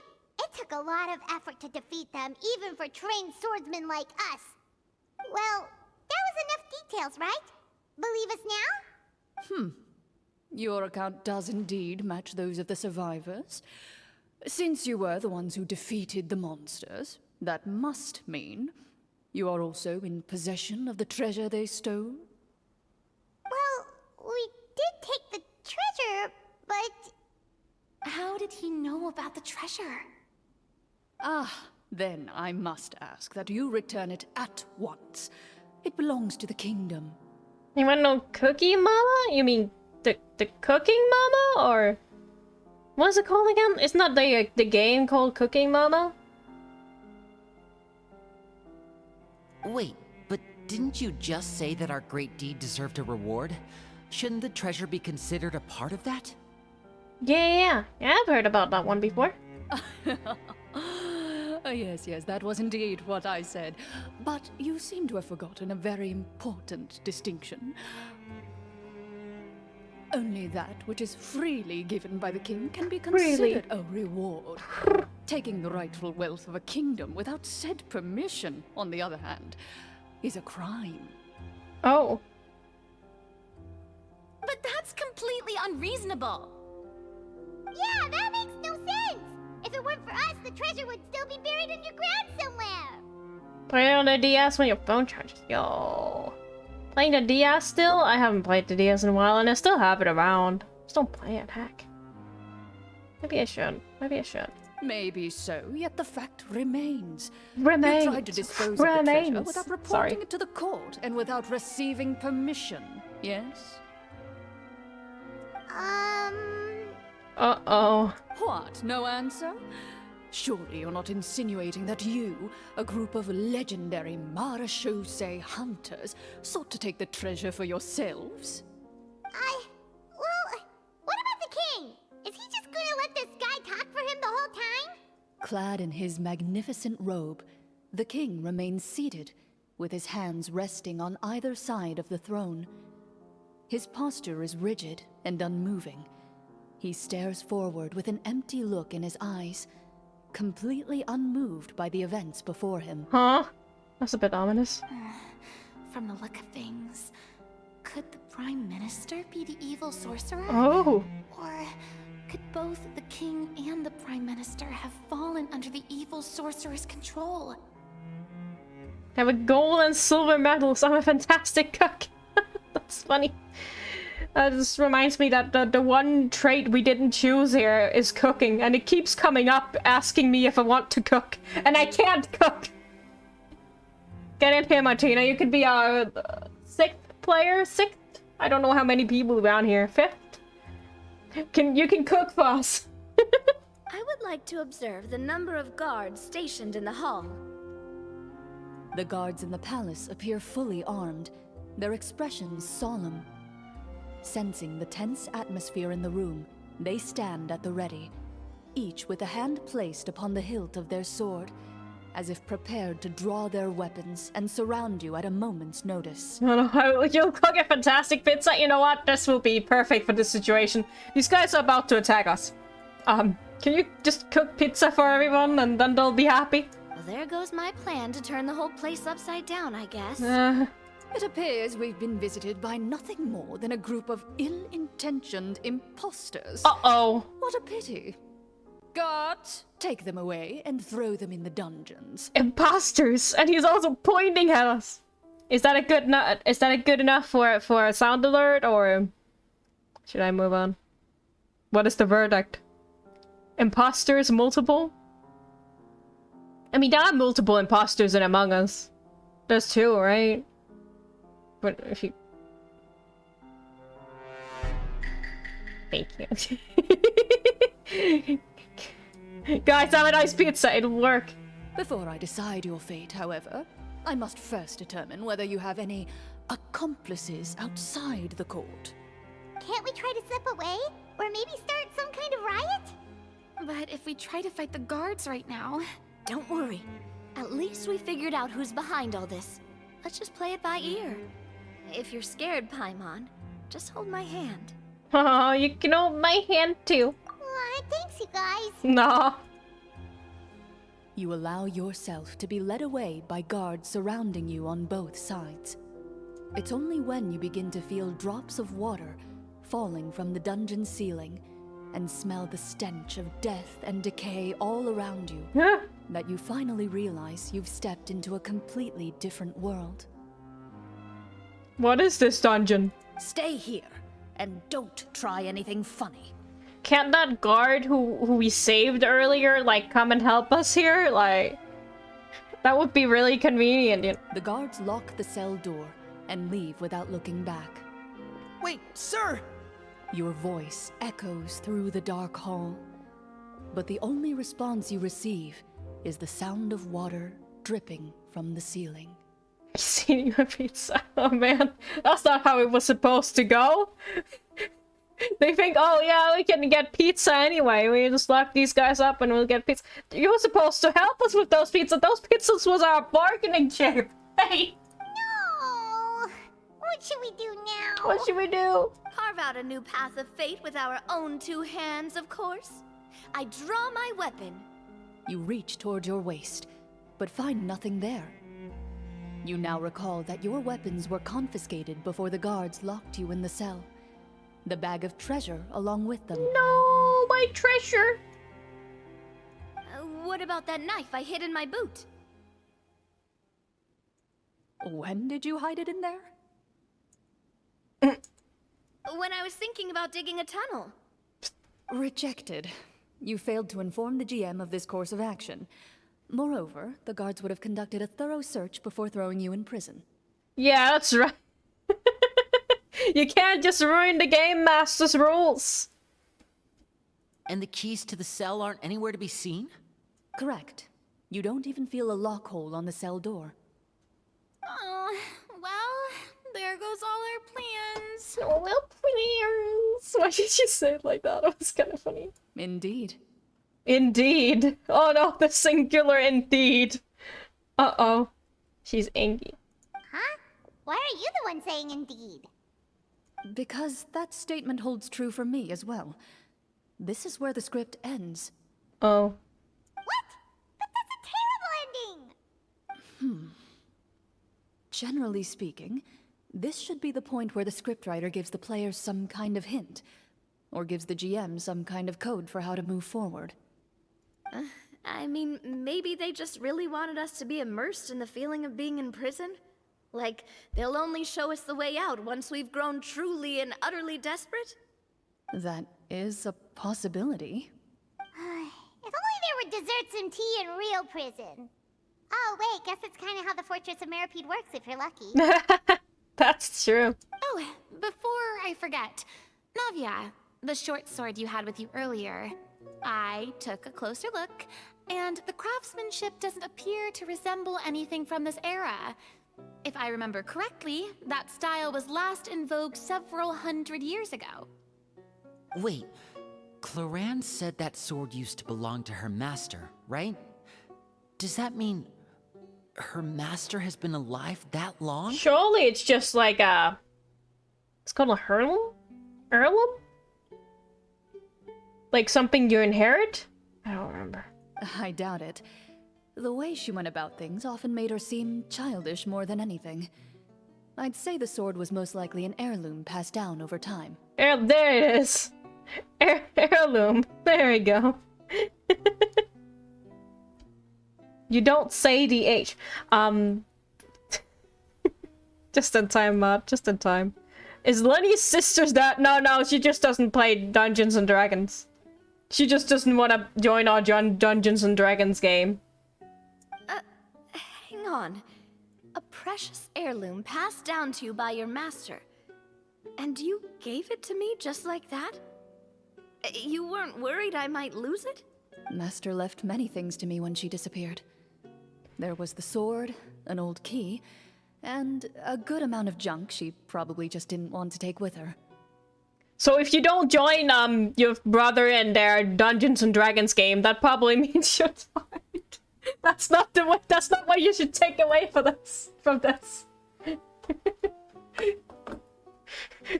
Imagine you showing up to a Dungeons and Dragons game and they ask about why your sister isn't here. I mean, I know they're always together because they're twins, but it's like, why is your sister, Lenny? Is she dead? I remember she died for a show. Oh. Ah, she didn't die. I gave you the sword back then because I didn't want our friendship to end. Aw. Wait, when did this happen exactly? After the duel between Mr. Callus and myself. Oh no! That's so awkward. Oh, that's just so awkward. When your best friend kills your dad in a duel for justice. Ugh, I hate when that. Before that, Clorinde would have meals with us and even stay over at the Spina some days. She was on great terms with Papa as well. After the duel, though, there was a period of time where we simply didn't know how to face each other. She entrusted this sword to me, and never came back. After the duel, though, her dad didn't think that well of her anymore. Sorry. We were both sad, and conflicted, and totally overthinking everything as a result. Oh. Whenever I looked at this sword, I couldn't help but wonder if Miss Petronia had never introduced us to each other at that picnic. Maybe part of the sadness I was feeling could have been avoided. Back then, it felt like I hadn't just lost a father, but a close friend as well. No one can change the past. The most important thing is that you two found your way back to each other and can enjoy things like this together. Aw, yeah, that's true. They can still be besties even if she killed her dad. Yep, you're right. Sorry. I'm sorry, you two. I didn't mean to bring up any sad memories. Think nothing of it. No one here is at fault.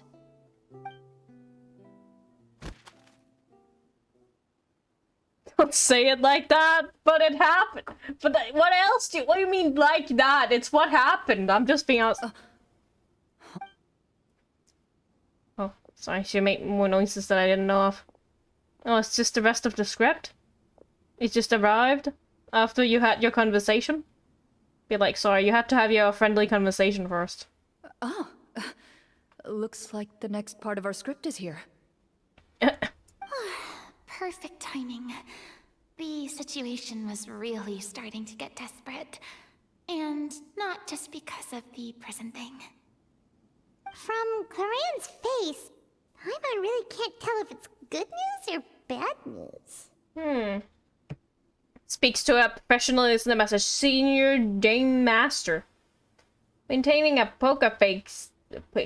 Poker face? What the fuck did I just say? Poker face takes true skill. Water continues to drip from the ceiling. In this lightless dungeon, you lack a reliable way to tell how much time has passed. Eventually, you get used to the unpleasant odor of straw, mold, and rust, and find yourselves alternating between fits of drowsiness and despair. Suddenly, you hear footsteps outside the door. Is it our guard friend? Please be the guard friend I healed. I called it. Heads up, everyone. Someone's coming. Gather close, everyone, and keep your voice down.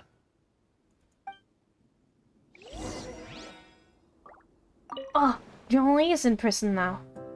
Jolie wants to play some Dungeons and Dragons and D&D? Yeah. Yeah. Cozy, comfy music. Man, let's take a selfie. Beautiful. Amazing. Beautiful. Incredible. Look, there's even tea. He'll love it. He'll love it. Pay for your crimes? No! He hasn't done any crimes. He's only done small crimes. Oh, look at all the delicious food. Some cheese, too. Snacks. Not an inch of seafood on this table. Aren't you happy? Yeah, I don't know what those are. They could be baked fish or something. But they look great. He saw the betrayal. That is who he is. Sorry. Something opened up my own screen. I have to close it. Small crimes, big crimes, they're all crimes in the end. Oh, hello, friends. Crumble! Sorry, I'm not trying to ruin the cutscene. I'm just so invested with, Quake! Quick! Who are you? I work as a guard in these dungeons, but my true identity is the same as your own. I'm also a Marashose hunter. Also, it's a person who's not voiced by Clorinde. It's probably the game master, right? Shh. I've already sent away the other guards, but if we make too much noise... My pillars are, noisy. I understand, but how can we be sure we can trust you? The king has issued a formal decree. In light of the irrefutable proof of your crime, you're to be executed before tomorrow's sunrise. If you want to escape, it has to be now. Executed? We barely did anything! Monsters appearing at the same location as the treasure. Could this entire thing have been a trap? There will be time for speculation once we're out of here.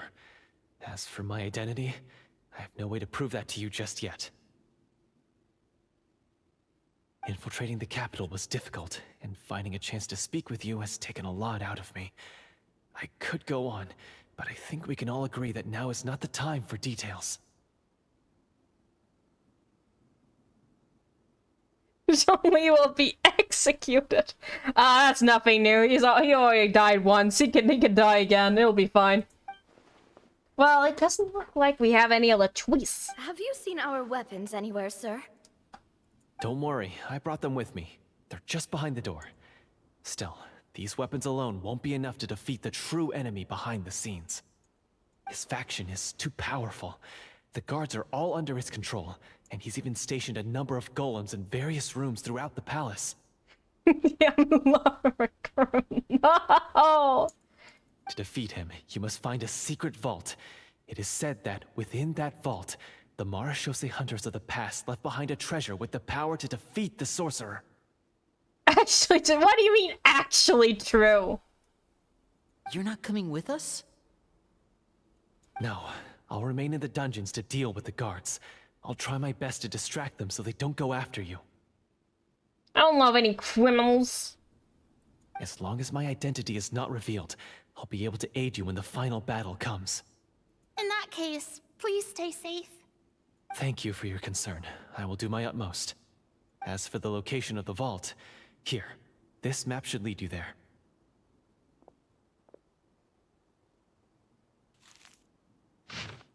Map. Point. That's the YouTube circle and the red arrow. Oh no, my microphone went to the red. I'm so sorry. Sorry. Got it. All right, once I open the door, remember to stick close and refrain from making any noise. I'll lead you out of here as quickly as possible. No noise. You now have the chance to restore the honor and legacy of the Marashose hunters. So please, get out there and reclaim what's ours. And be sure to exercise caution. With the help of the guard, you successfully escaped the dungeons. Your sense of despair and anxiety both seem to fade as you continue your quest.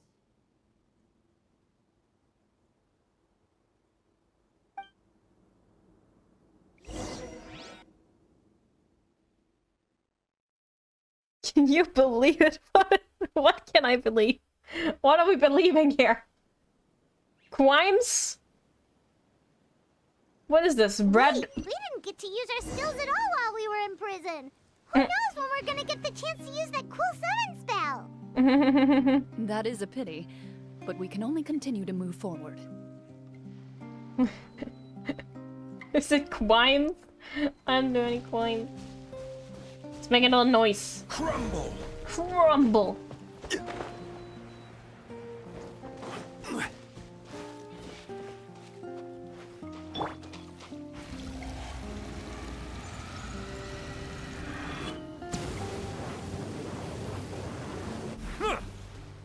Thank you, Nevi.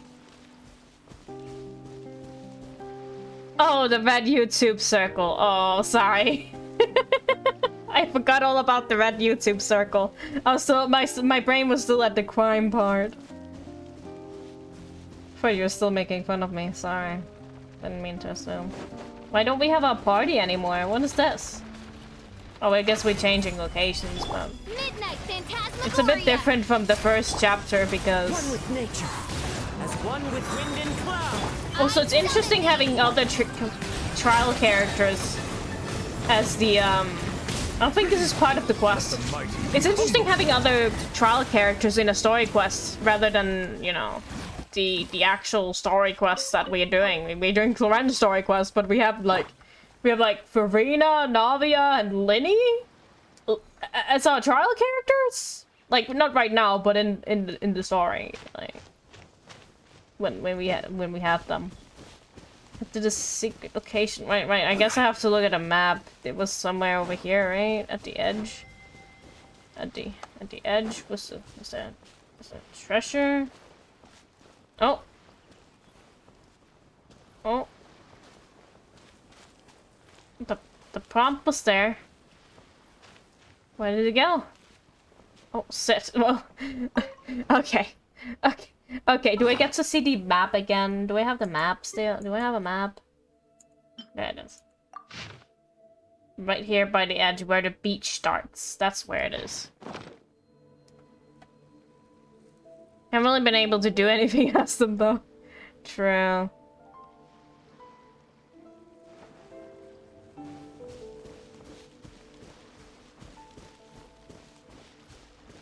Is it right here?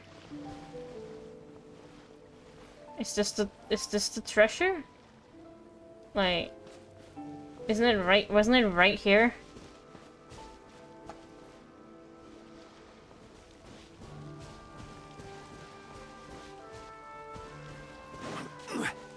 Oh, this is a freaking hole. This should be the place marked on the map. This bit of rock certainly looks suspicious. Suspicious rock. Well, I'd say an investigation's in order then. Plus, if all else fails, we can just blow it up. Yeah, that's very Navia. Umbrella warfare, I guess. Okay. Wow, you really meant that. Umbrella warfare. Before you lies a serene stretch of open water, its surface shimmering a brilliant shade of sapphire blue. Uh-huh. That's the way. Boom. Well, guess this means it's time for a swim.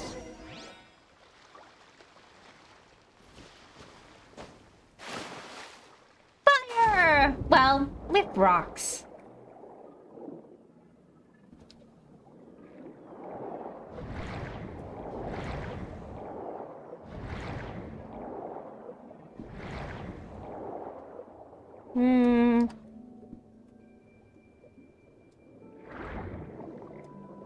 Swim only.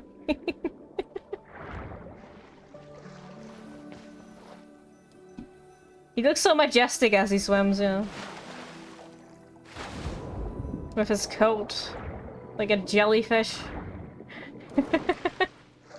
But he can't do the fun little jump. You know, see, Neverlet, he can do something like this.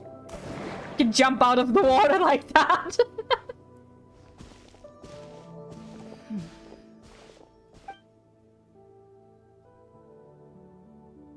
Oh, what's the matter? It's nothing. As you step into the cave, you find yourself in an eerily quiet space. Before you lies a narrow passageway that appears to trail off endlessly into the distance. An acrobat, all the Fontaine characters can do that. They just jump out of the water. Maybe it's because they're part ocean.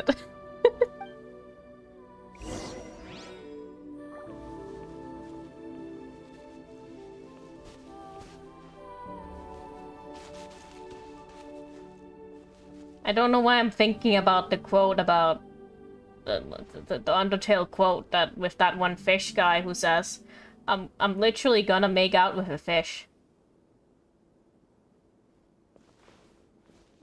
And then I thought about Neverland, and I would say something. But he's not a fish, he's a Wow, this dragon. must be where the treasure is it in? But this door is blocking our way in. Huh.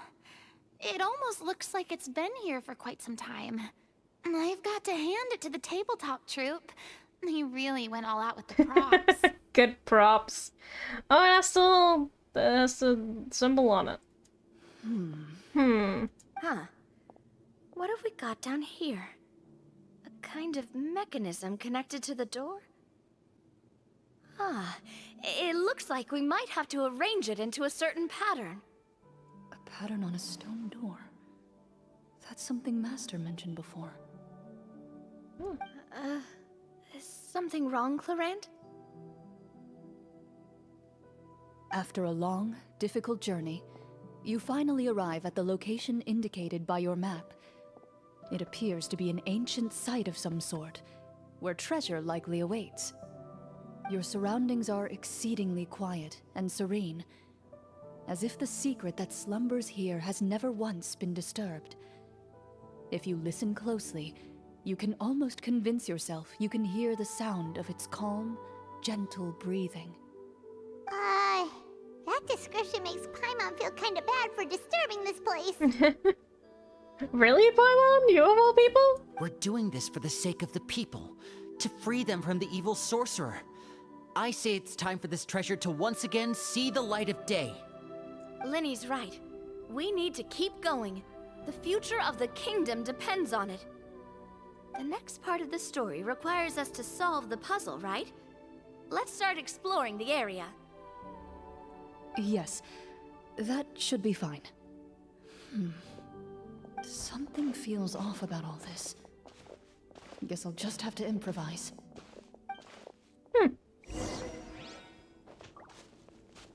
It's time to make a puzzle work. Ooh, flavor dialogue? No, they don't want to talk to me.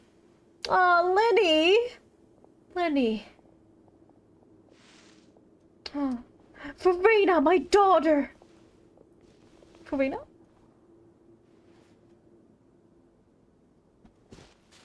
Navia! You made me cry almost made me cry once. Well, she actually did make him cry, though. I found something! Oh, she found something, though! She wants to talk with me, great! Found something here, too. Oh, you also found a thing! Amazing. Farina, what is Farina doing?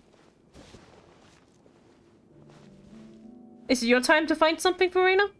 Same here. Yeah, that's what I thought.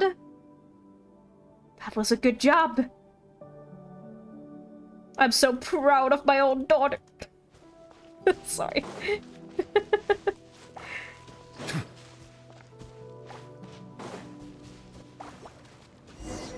Farina is his daughter? No.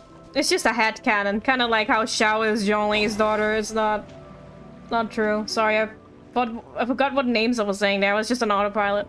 No, you're really into the role-playing. I'm the role-playing master. No, I'm not.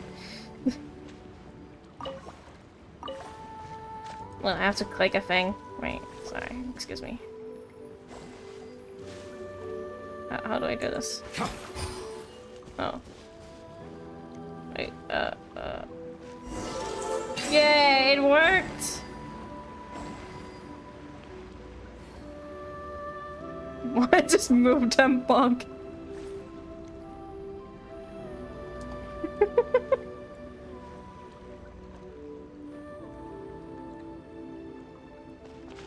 I put myself into the shoes of characters, true. It worked!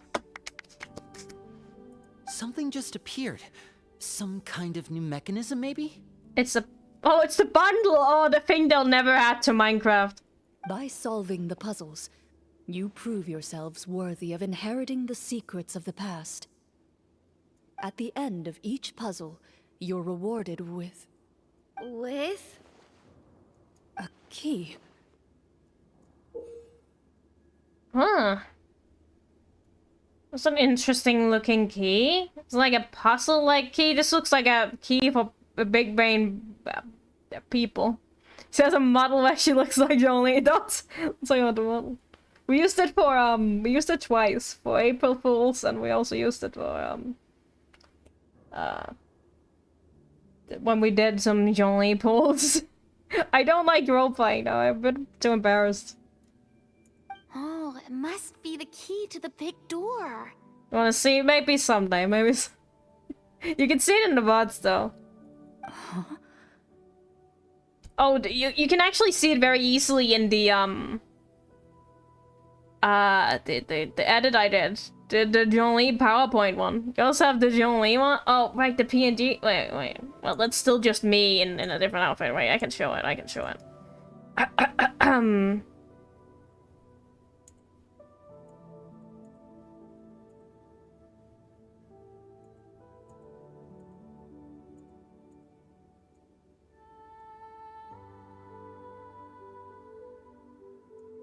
Right, this one.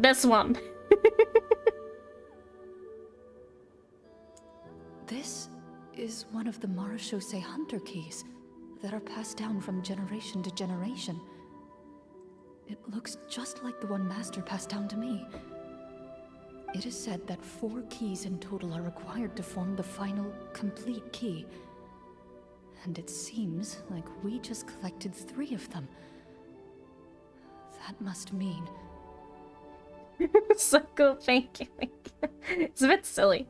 And I guess you can roleplay too. Yeah, I got my role-playing gear on. Why did I put this on sooner? Huh? What's wrong? You hear a few strange noises. Suddenly, all the torches in the ruin go out at once. Huh? What's going on? Did we fall into another trap? For the sake of immersion, please close your eyes, everyone. Without the torches, the space is now completely dark, and you cannot see anything. But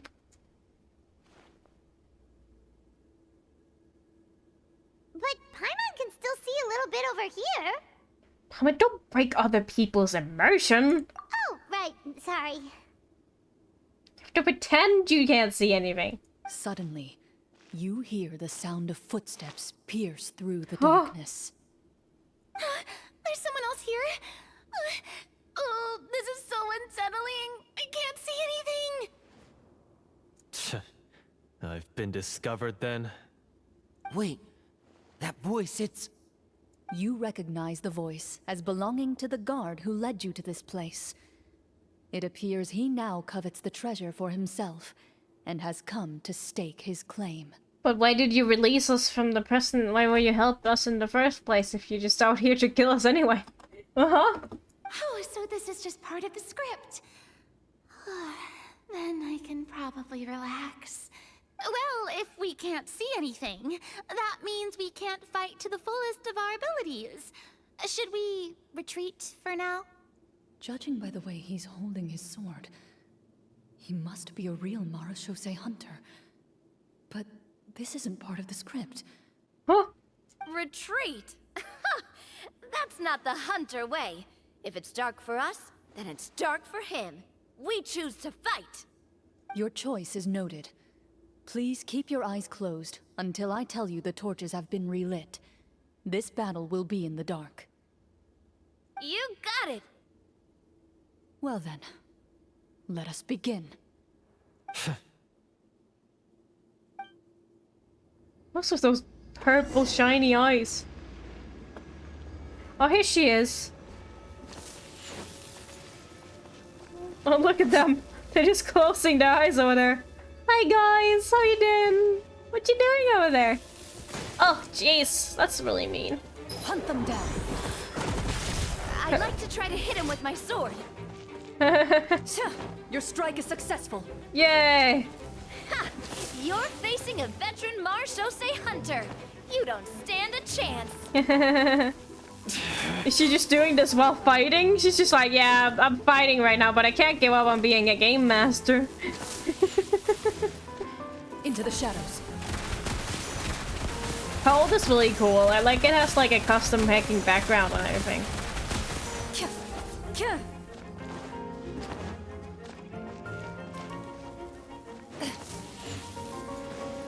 Sorry, I forgot she has this different skill. Is he still standing? Goodness, he sure has a... Oh no, I caught on! Oh, I Is it should have over? waited. Can we open our eyes now?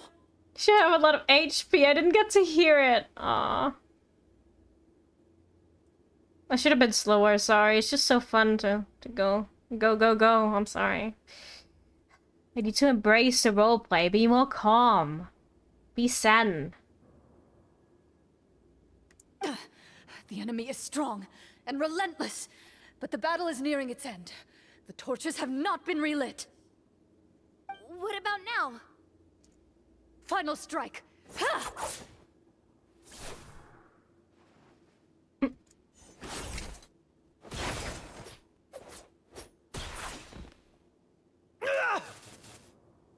Well, did we get him? Why isn't she answering? Clorinde? Warm fire flickers across the walls once more.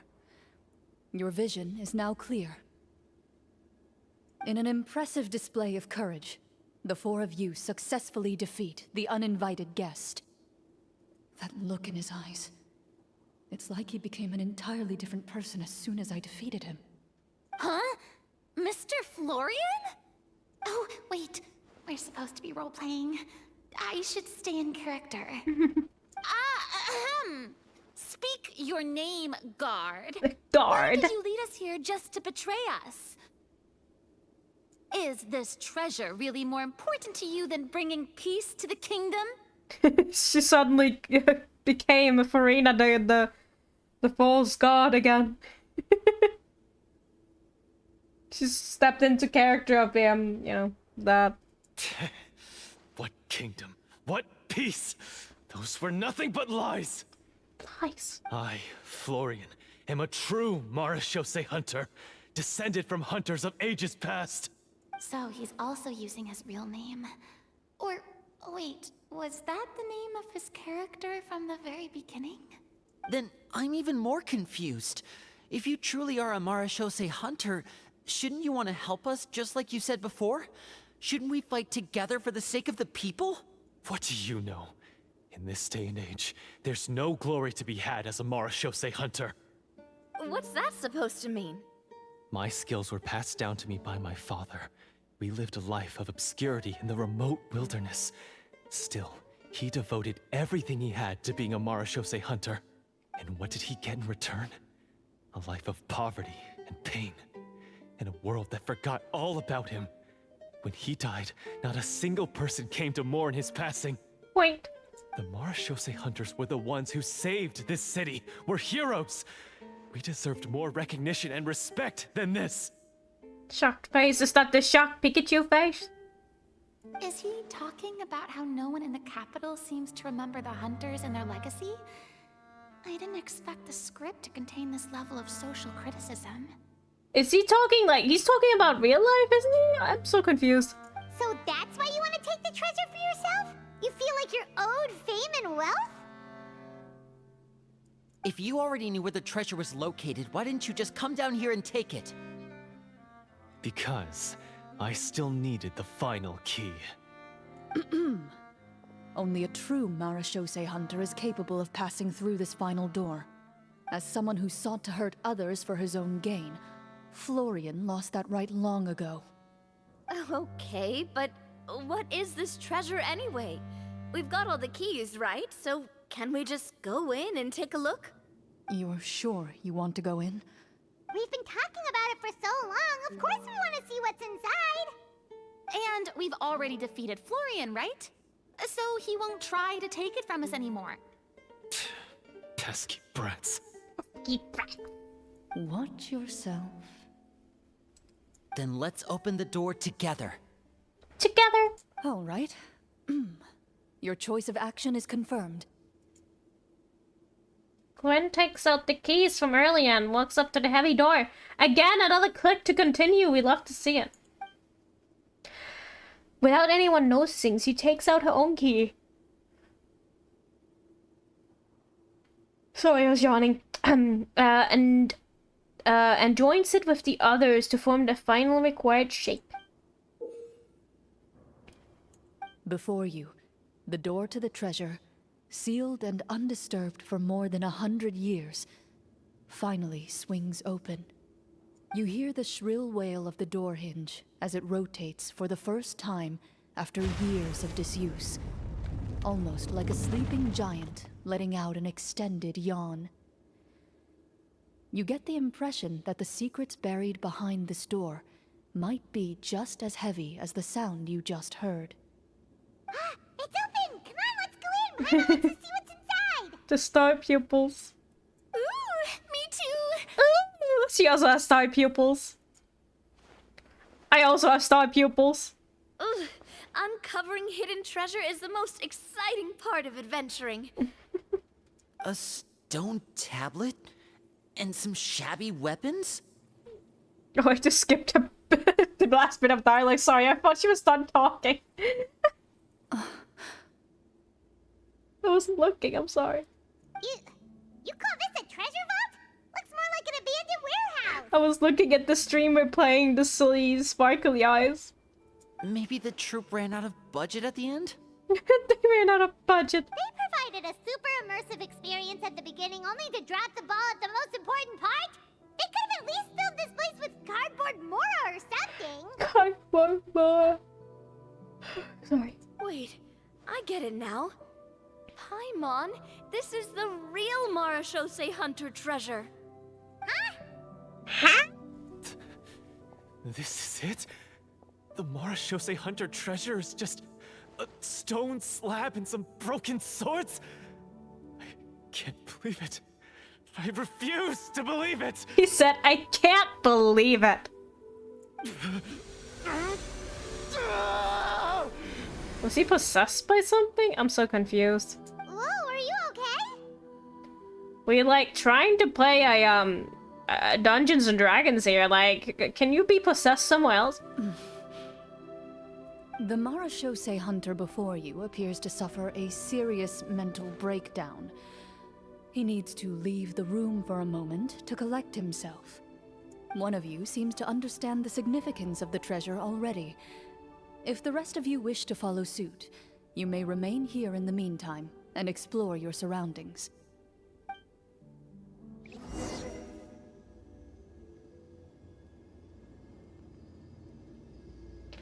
Jeez.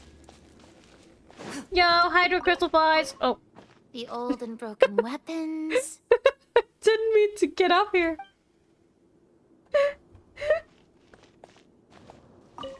The old and broken weapons. The old and broken weapon. The old and broken weapons. Just say it's that. Okay. The names on the tablet.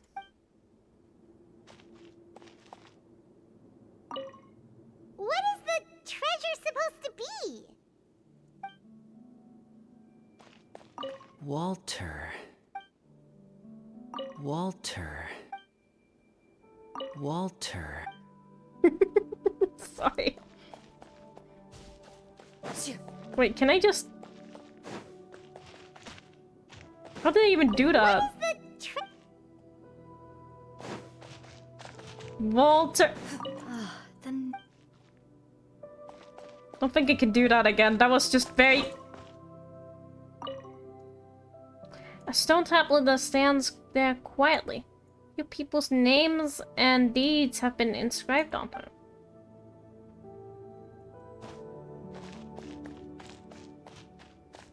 Talk to Florian at a distance. Okay, they're just figuring stuff out. Wait, I have to. Loaded.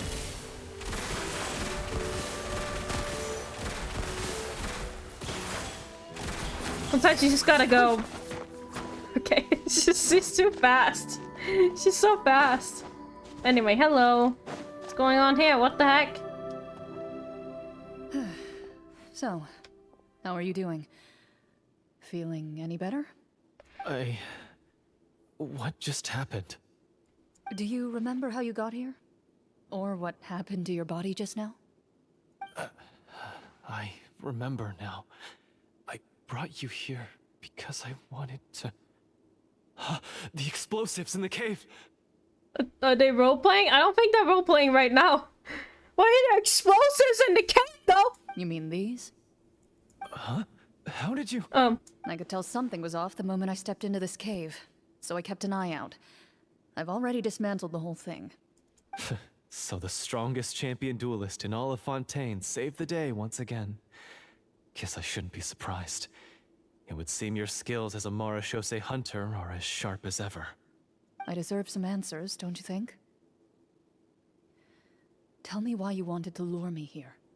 Everything you said earlier sounded like the truth. Luckily, your monologue was dramatic enough to convince my friends you were just role-playing. Yeah, I think when the boxes with the little, the special dialogue boxes up, then it's role-playing, but when it's just text like this, then it's not role-playing. I think that's the rule of the story quest. I don't know. I just always felt like there was something in my heart that didn't belong to me. Something agitated and angry. Who knows? Maybe it was my own anger all along. I could never really tell. Huh? The feelings about my father and the other Marechaussee hunters are real. It just wasn't fair. I was angry, bitter that no one remembered them or praised their accomplishments. I don't know when it started, but at some point, my anger came to completely consume me.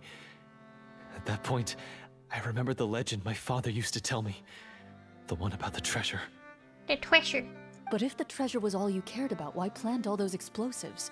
Huh? Wouldn't they just destroy the treasure and bury you along with it? I can't remember. I can't remember.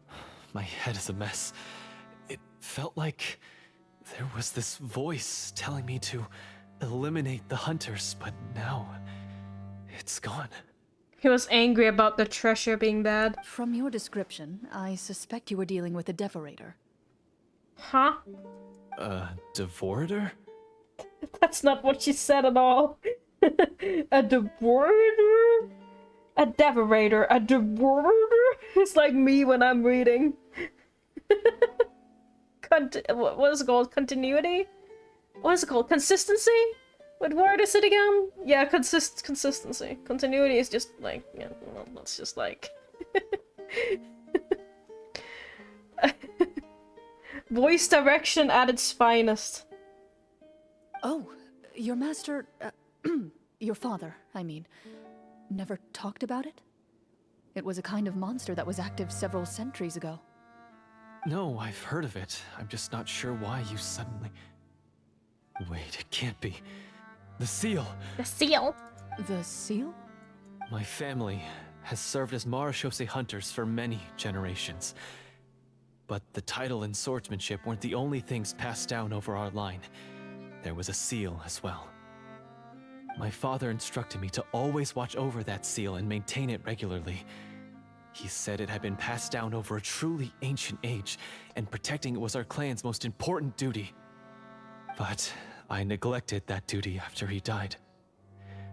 I finally decided to come down and check on it one day, and that's where my memories become fuzzy. It was cursed.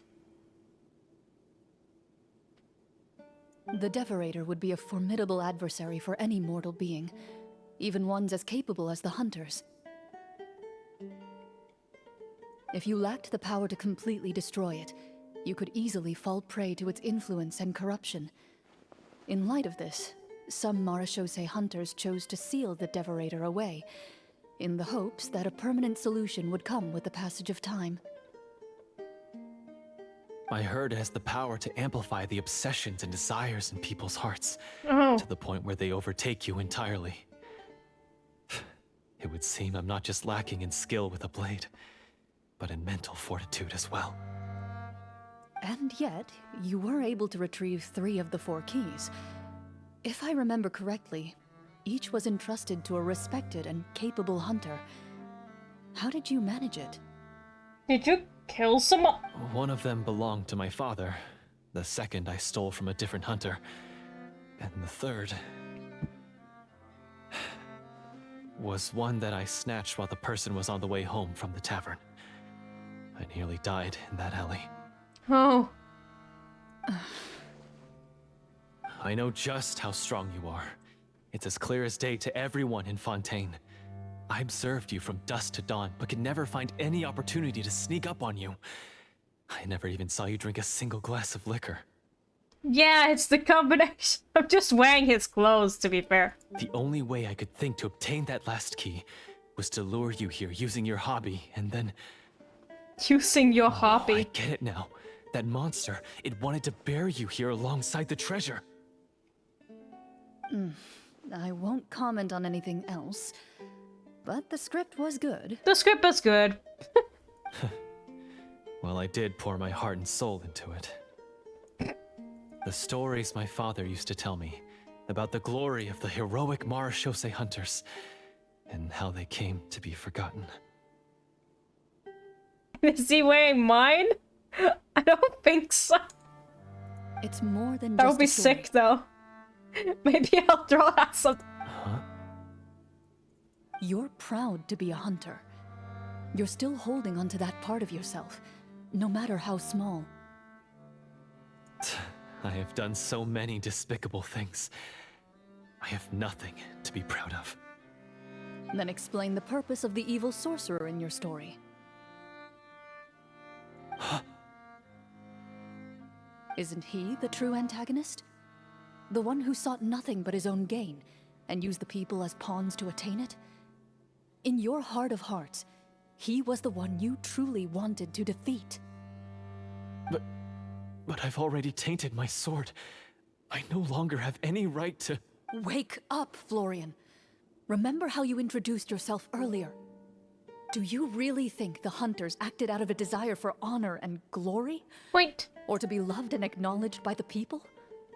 What did your father teach you about our order?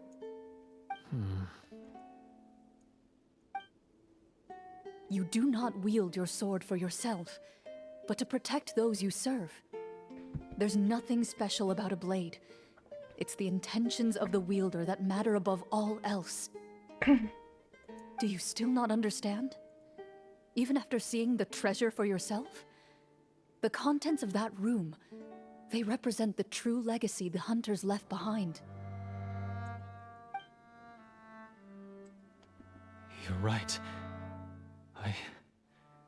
I am a Marechaussee hunter. It's time for me to redeem, no, to finally serve the people I vowed to protect all along. I wouldn't be so quick to push aside the need for redemption. I know. That's a charge I won't bother to defend myself against. Good. Then, come with me, and help me see the script through to the end. Huh? See the script through to the end? But there's no more script left. It's time to improvise. Never finished it, huh?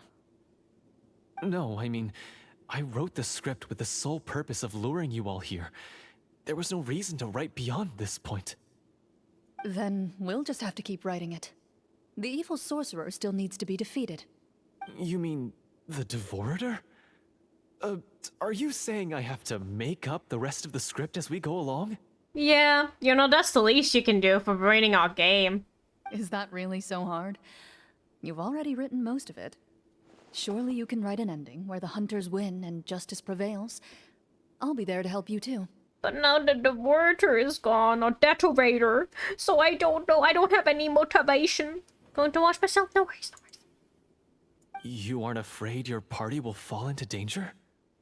I know what my friends are capable of, and they're all quite skilled. Besides, I need their help. Then, are you going to tell them the truth about all this? The truth. I don't intend to spoil the fun. Sometimes, protecting dreams and fantasies is more important than exposing the truth. Don't you think?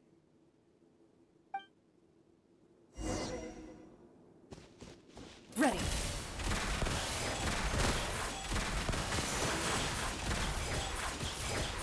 This is just a way to travel fast.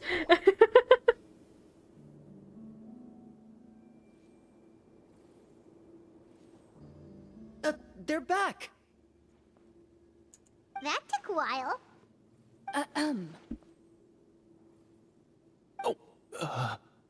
Ahem! My fellow Marechaussee hunters, please forgive me, for I have sinned. Tone it down. Sorry. After crossing swords with you and witnessing your courage in battle, I've rediscovered my true self and regained my pride as a Mara Shosei hunter. It's just being like, don't do that. The first sentence he does is like, doing it wrong, getting character. Oh, do I smell a redemption arc? I confess, I was brainwashed by the evil sorcerer. He asked me to lure you here so he could bury you in this cave. That little... Wait, you're saying all of that wasn't you, but the evil sorcerer? That's right. He's adept at manipulating the hearts and minds of the people. I fell under his influence because I did not possess a strong enough sense of will. Huh. And how are you going to prove that you're a changed man? We're not going to fall for the same trap twice. To be perfectly honest, I only came to my senses after seeing the treasure. It reminded me of my father's past teachings. The treasure was actually... The friends we made along the way. The names of all the Mara Shosei hunters from ages past and their weapons? Wait, you already know? Of course. Don't underestimate a veteran role player's exploration skills. Oh, wait, I mean, Mara Shosei hunter Navia's exploration skills. We just finished reading through Sorry, I the didn't mean content to of the cut stone off her. tablet. That tablet recorded the lives of some fascinating people. For example, this Mara Shosei hunter called Est. She inherited the responsibilities of the Golden Hunter and passed judgment on many people. But in private, she had a very easygoing personality. Her favorite pastime was singing and dancing with her friends, and she was said to have a beautiful voice. So, she was just like you. Farina be like, oh man, she was just like me for real. Oh, you really think so? Well, when you put it that way, I suppose I also have a few things in common with this Walter. Walter. Working as an executioner, he supposedly used a countless number of tricks to confound his enemies in battle. Oh, if only I could have seen the feats of magic he pulled off back then. Their lives were all so exciting. You could write so many cool books about their accomplishments. How could they have all been forgotten? Because they chose to be. Yeah, they're just in this cave, you know. You should probably have put this rock somewhere else if they wanted to be remembered. To hunt monsters that only appear in the shadows, you must also operate in the dark. To be a Mara Shosei hunter is to willingly give up on wealth and fame. Then why are you angry about it? Like, that's the whole point. Why are you angry? I don't understand. Then this stone tablet must have been left behind by their companions. That's right. Few Mara Shosei hunters ever revealed their identity to the public. They always protected the city from the shadows. Just in case you don't remember what city we're talking about, it's Fontaine! The only time they spoke of their accomplishments would be at night, when they gathered with their fellow hunters in front of the bonfire to share stories of the monsters slain by their hand. So, this tablet was created not so that the hunters would be remembered by the people, but so that they would be remembered by each other. Wholesome? No wonder this place was so well hidden. You regard the stone tablet in solemn silence. The names of your comrades etched onto its surface serve as a reminder that you are never truly alone. The tablet proves that, although a hunter walks a shrouded path, it is not a solitary one. There will always be those who walk beside you, a fact that remains as true today as in ages long past. Their legacies shall continue to be passed down from generation to generation, as everlasting as the stone onto which their names are carved.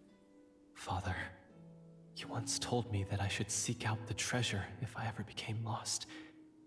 So this is what you wanted me to find.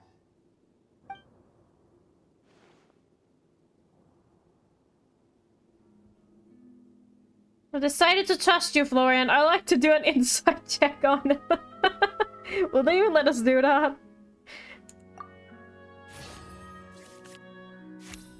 Okay. Corinde's making the check. His eyes are sincere, and his words ring true. You can tell that every word he spoke just now came from the bottom of his heart. I implore you, everyone, please give me a chance to make up for all I've done. Allow me to fight alongside you and defeat the evil sorcerer that threatens the peace and prosperity of everyone in this kingdom. The basement. The Devorator. Well, I say we let you join. Sounds good to me too. Everyone makes mistakes. What matters is what you do to make up for them. I have no objections, but... Mr. Florian, do you even know how to defeat the evil sorcerer? When he took over my mind, I gained some insight into his thoughts. Every time I thought of the treasure, he reacted with a strong sense of fear. Huh? He's afraid of the treasure? But there's nothing here except some broken weapons and the stone tablet. There's some magic going on. What if the secret's hidden inside these weapons?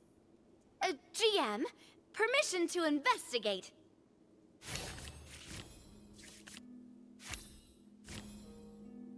Yeah, she got it. Is this the first time she's investigating something, though? At first glance, the weapons appear absolutely ordinary. But as you observe them, you notice a faint energy emanating from within. These blades have slain countless monsters. Though it's been a long time since they were used in battle, their edges remain sharp, as if they're simply waiting for the next worthy hunter to carry on their legacy. So basically, take these with us, right? I'll take this weapon, since it used to belong to Est. Maybe it'll find comfort in being held by someone who appreciates the arts. Farina, that's a dull blade. I don't think you want that. Oh, is it not a dull blade? Is it the second star weapon, like 2-star weapon? Anyway, Farina, it's less than 4-star. You don't want to use that. Farina is like a baby player. She just doesn't know. She just doesn't know. Ah, good idea. I'll take Mr. Walter's bow then. From one archer magician to another. That's also a 2-star weapon, isn't it? Paimon's gonna pick a cool weapon too!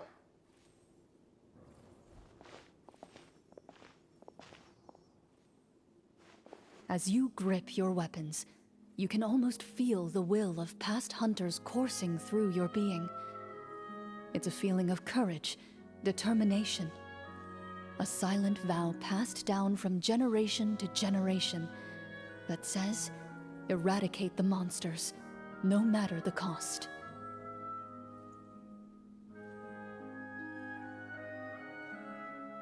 Mr. Florian, do you know where to find the evil sorcerer? I was able to see his surroundings when our minds were connected. I believe he's currently hiding out at the church in the kingdom. We must be extremely careful. He's spent so long living among monsters that he's now taken the form of one. He will not be easily defeated. Then why don't we explore some more and try to find some higher level gear? We don't want to just fight him and lose, right? Oh, No, we have to strike now. He was greatly weakened when I managed to break out of his control. If we let him rest, he might have time to escape. I agree with Mr. Florian. We've got to act while we have the advantage. Don't forget, the people of the capital are counting on us. Yeah, now that we've got a plan, there's no point in waiting. The longer this drags on, the worse it will be for everybody. Yes, that's what's called... Taking the initiative. Catching your enemy off guard. Yes, that's exactly right. Alright, you've persuaded Paimon. Mr. Florian, please, lead the way. Of course. Follow me. He had to set up so many scenes today, and now he has to join in for this last part. I really don't envy his job. Finally, you decide to slay the evil sorcerer and bring peace back to the kingdom once and for all. Why is she laughing as if she heard what Marina was thinking? So you can't read thoughts, right? As you walk away, you feel the gaze of the stone tablet at your back, as if all the hunters of the past are wishing you success in the battle ahead and awaiting your triumphant return.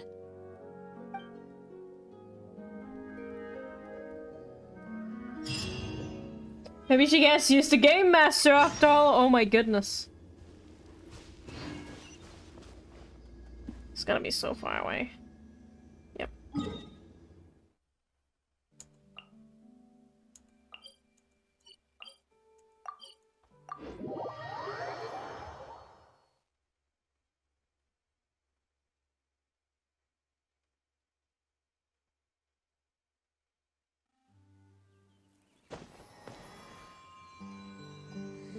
It's just jumping.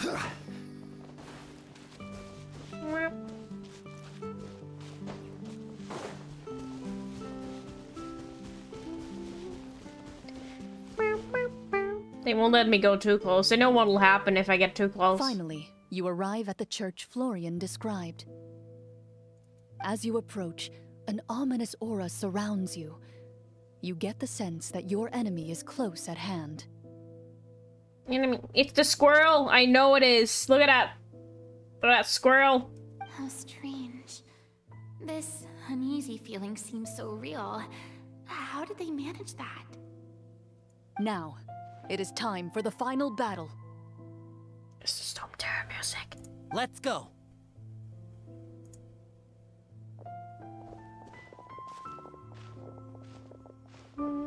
Florian, wait. What's wrong? I think you should wait outside. You've already been corrupted by the Devorator once. It could easily re-enter your mind and take control of your body. I don't think it's a good idea for you to be this close. If it corrupts you again, it's possible you might take on a new form entirely. Oh. That's exactly why I have to go. Why I should be at the very front. Hello, welcome back, Martina. You mean... Yes. I intend to lure it into my body. That's too risky. If things get out of hand, I might have to kill you. Do you understand how dangerous this is? I understand, but if I do this, you'll have a clear and visible target. The Devorator will have a hard time passing up a chance to enter a body it knows how to control. You won't have to worry about any of your friends being taken over. This is a dangerous game of Dungeons and Dragons. Is this how Dungeons and Dragons are supposed to go? This is usually involve danger. You're not like me, Miss Clorinde. You're a just and powerful Marechaussee hunter. The monster broke free due to my error. It's only right that I shoulder the responsibility for its destruction. You're not like me. I'm not like other girls. This is something that I have to do. Well, aren't you special? Consider it a duel to restore my honor. My only request is that you give it your all. I understand. Then, as a champion duelist, I hereby accept your request for a duel, and extend to you my most sincere regards. Thank you. The battle is now upon us. Let the Devorator once again tremble under the blade of the Marechaussee hunters.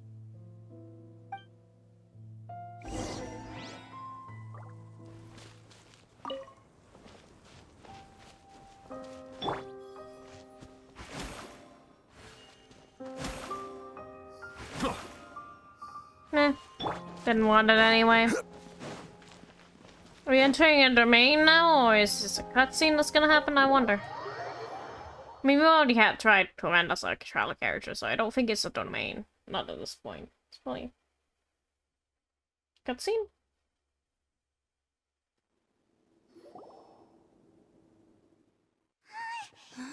Huh?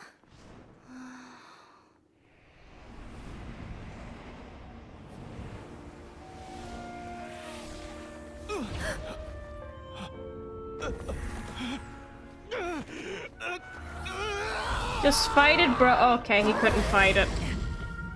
He couldn't just fight it. So lifelike. She got a little friends with her. Umbrella warfare, gun! Don't underestimate Navia, she's really strong.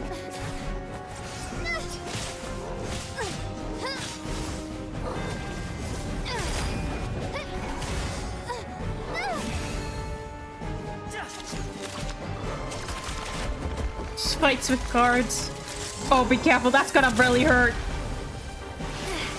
Realistically, that would kill him. Realistically, he would be fucking dead right now. It's freaking Navia. This foe is not invincible. You hold the treasure. The power to defeat it in your own 2 hands. The treasure? You mean... The names. It's the Marechaussee Hunters' names. How are we supposed to... You forget, Paimon? There's still one skill we saved until the very end. Hunters fight not for fame, but to aid the people whenever they are summoned. Walter the Marechaussee Hunter, master of 1,000 tricks. Oh, you can just summon Executioner them? of the Phantom Hunters. I call for aid. Est, the Marechaussee Hunter, inheritor of Cassiodor's will, judge of the Shadow Hunters. Answer my call!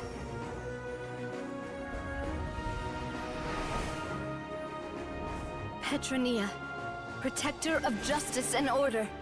The hunter I respect the most.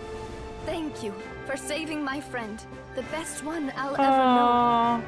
Please, lend us your strength. I knew she would choose that weapon. She's summoning her mom, basically. We have come to answer your summons. Oh, but she doesn't get summoned. Okay, fair enough. It's just Clorinde playing as her. That's so cool, though.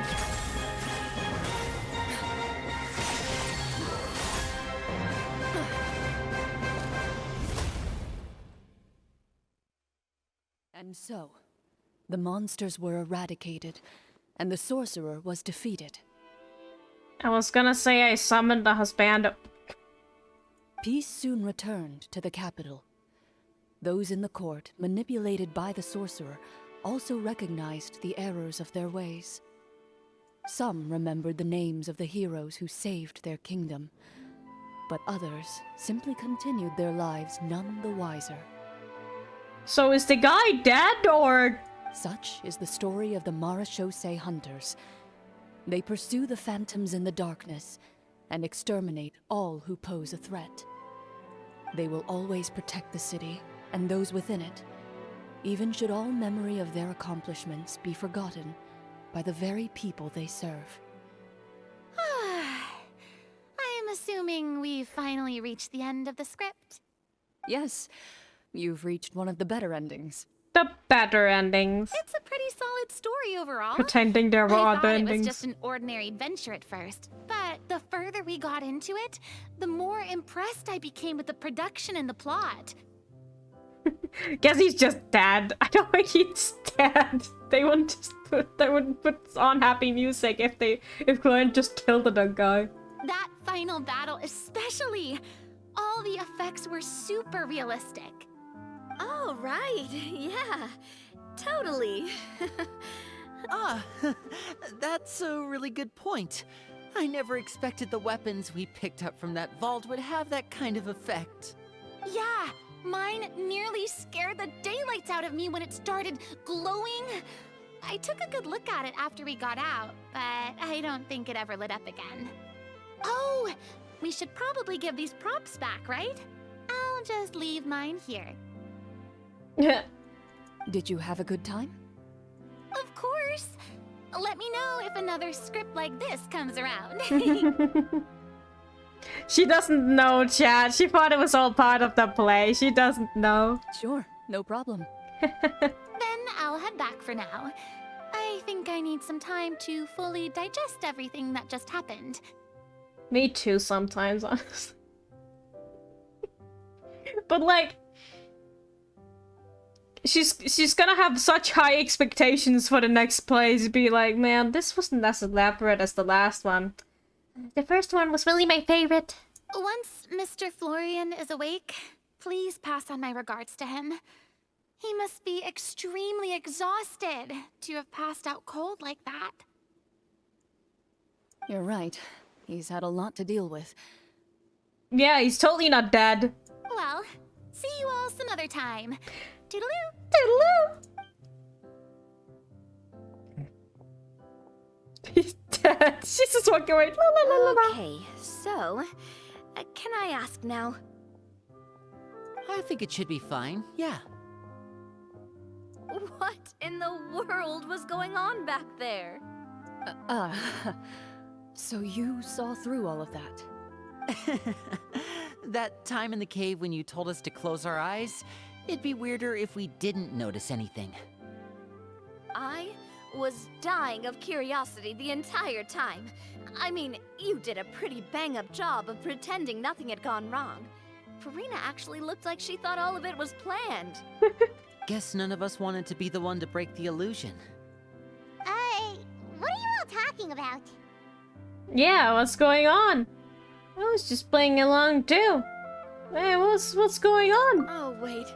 Don't tell me you never... Ugh, this is all my fault.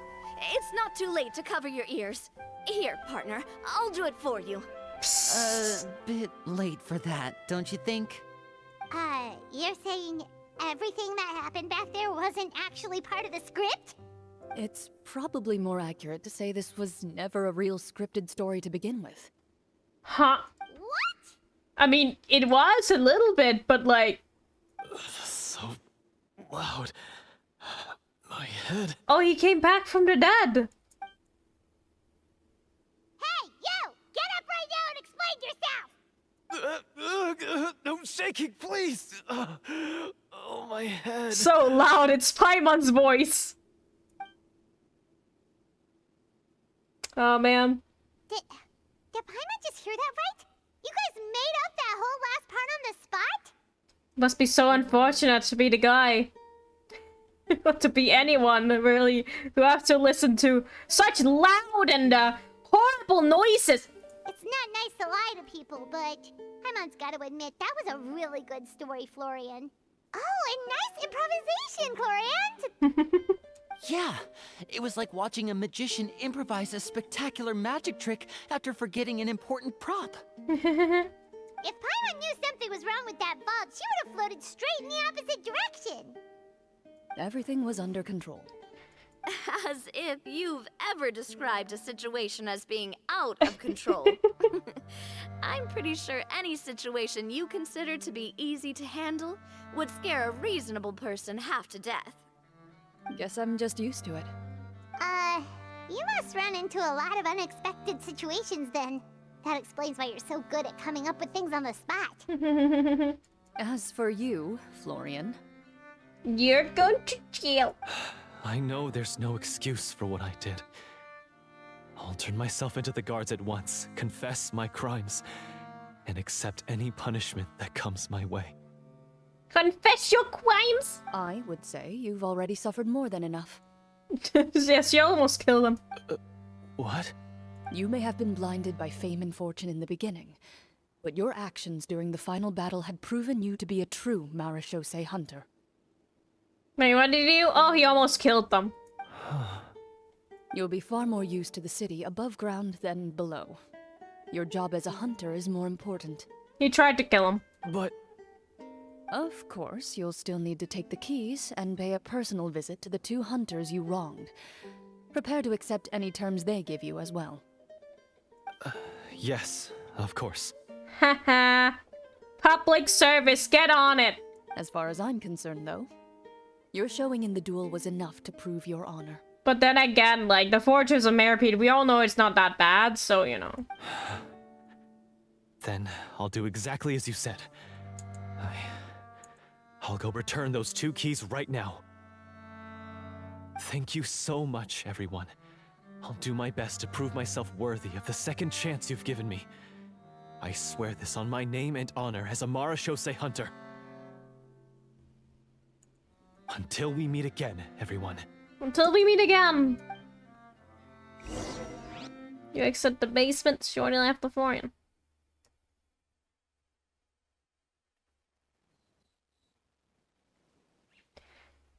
Never! Yeah, to be fair, we will probably never see him again. As with most NPCs. Speaking of Marashose hunters, what should we do about the treasure in that cave? Leave it be. Yeah, it can just stay there. Are you sure? We could show it to people, make it so that the hunters are remembered. Don't you want that? No, that's not that point, Paimon. That's not that point. No. Every name on that tablet made the same choice. All hunters know what the path entails. I am no exception. My identity as a Marashose hunter is not something I need people to remember. I wish only to be recognized as a champion duelist. Nothing more. That's certainly very different from the path of a magician. Still, I admire your decision. Wait, I just remembered something. If there were no special effects involved, why did our weapons begin to glow during the battle? Why did Linny just turn into such a...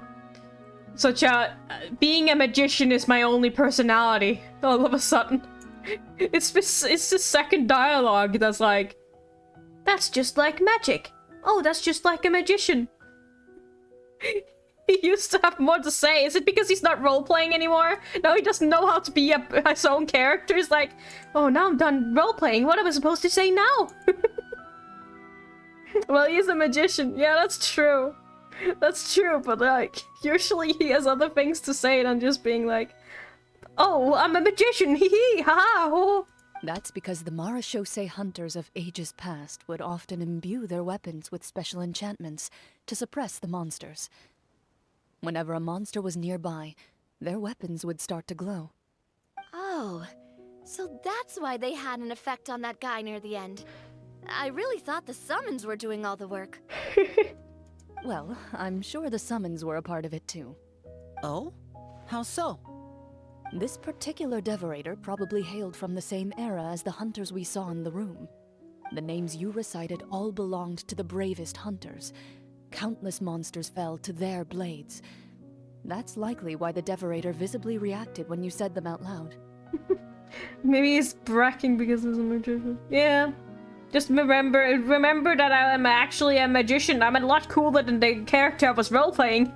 I'm a real magician, guys. You know. So the names held the power all along. Navia. Everything you said during your summon. Huh? Oh, I meant what I said. I mean, it was true to my character, so yeah. I'm glad you heard it. Just don't make me repeat myself. It's embarrassing. Oh no! Navi is just like me for real, being called out on something. I said, no! No, I don't hear what you say. I really appreciated those words. I don't listen. La la la la. All right. Don't get all sentimental on me. It's just like me for real. Anyway. Let's not I want to talk about this anymore. I'm going to go on ahead. Don't fall too far behind now. Yeah, run away! Run away, Navia! Let's not talk about our feelings, let's run! She ran off! What a mood. I should probably head back as well. This story was truly incredible. I might have to spend the whole night telling my siblings all about it. See you later. Goodbye. Bye. Traveler. Should your name and deeds be forgotten, what do you think the significance of your journey will be? The friends I made along the way. I suppose the significance would be the journey itself and the world we helped create. There's still value in the time I shared with everyone here, in the things we were able to accomplish, even if no one remembers them. Yeah, that's right. You live for you, not for other people. A great answer. I'll remember it. What would your answer be, Clorinde? Me? The Marashose hunter says nothing in response to that question. Perhaps her answer lies in her silence. An unspoken vow left to echo through the night. The path she walks needs no explanation. Ah, that was a fun chapter.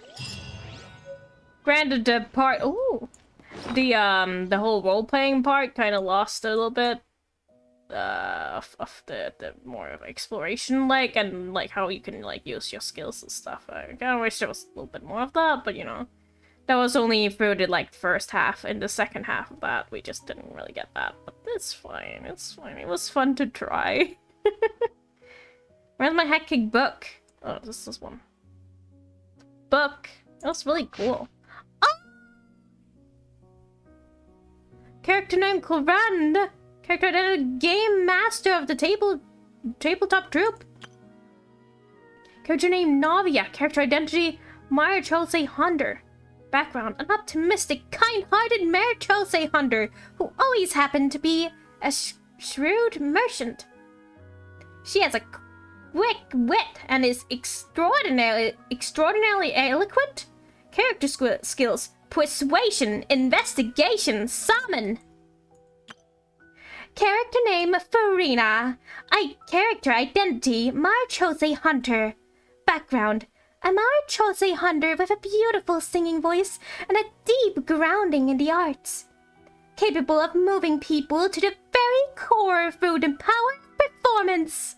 Deep down, she yearns that someday she might become a performing artist in a more peaceful era. Character skills: art, performance, summon. Character name Lenny. Character identity Marichose Hunter. Background: the adopted son of a Marichose Hunter. His experience of roaming the streets as a child has taught him some key survival skills. Character skills: stealth, sleight of hand, summon.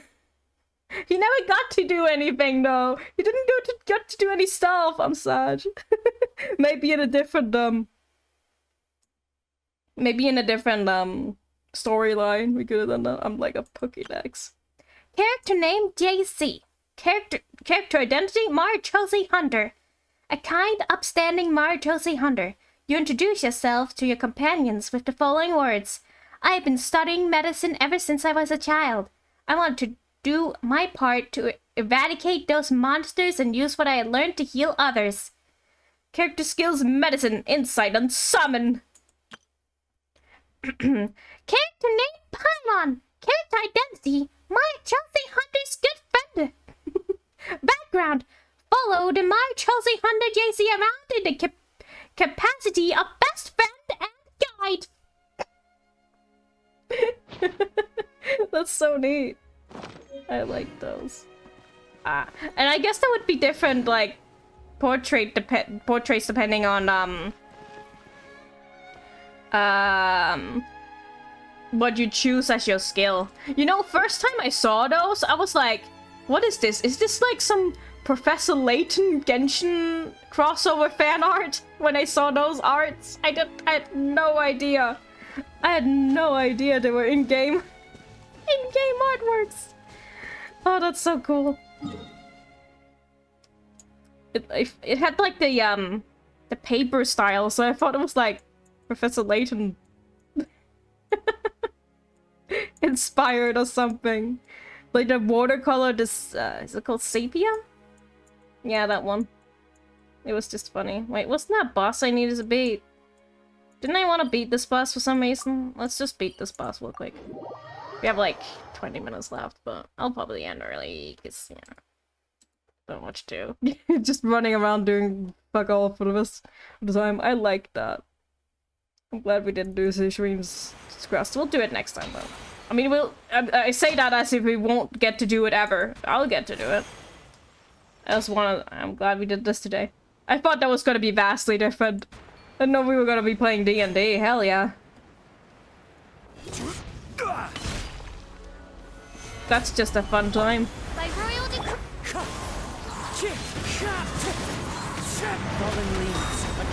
That's so loud. Why is this game so loud? This is order. Quake! As you wish, main Fräulein. Bow your head. Be sanctified. After freezing, I'm not gonna freeze this. It's just barely gonna take any damage for a bit. Just have to deal with it, guys. You just have to deal with it. Rest for the wicked. Wind Strider. As one with wind and cloud. Silence.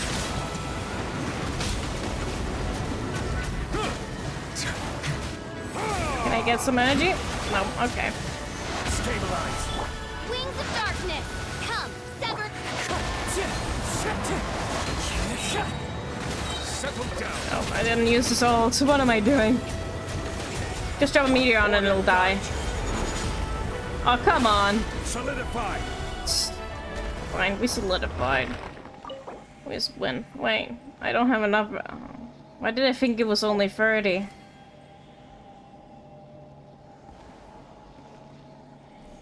Why did I think I fought too many like weekly bosses? Don't look at me like that. Oh, I haven't used this well.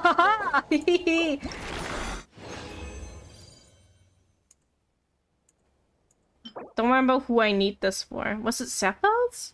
Maybe it was Cephals. I don't remember. I think it was. It was some new character I got recently, so it's probably Cephals. Where is he? All the way back here? Oh, I already have enough. Well, I don't have enough of these. Aren't those easy to find? Eh. What is this? Desert?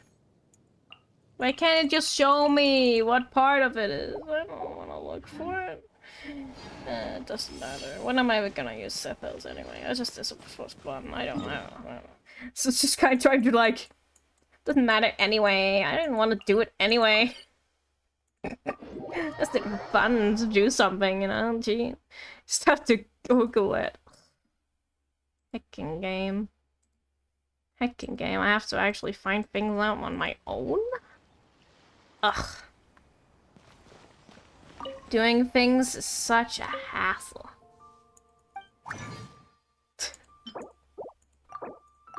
I don't even have energy to clean anymore. I'm also not gonna clean at like 11 p.m. The video game, you can't do everything. Jeez.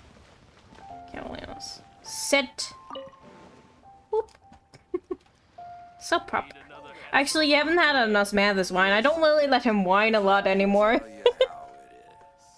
How much wine do we even have?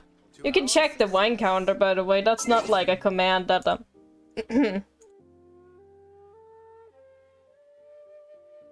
Sorry.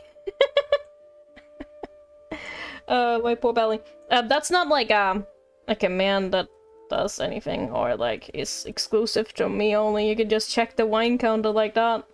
There it is. Oh, we almost 250.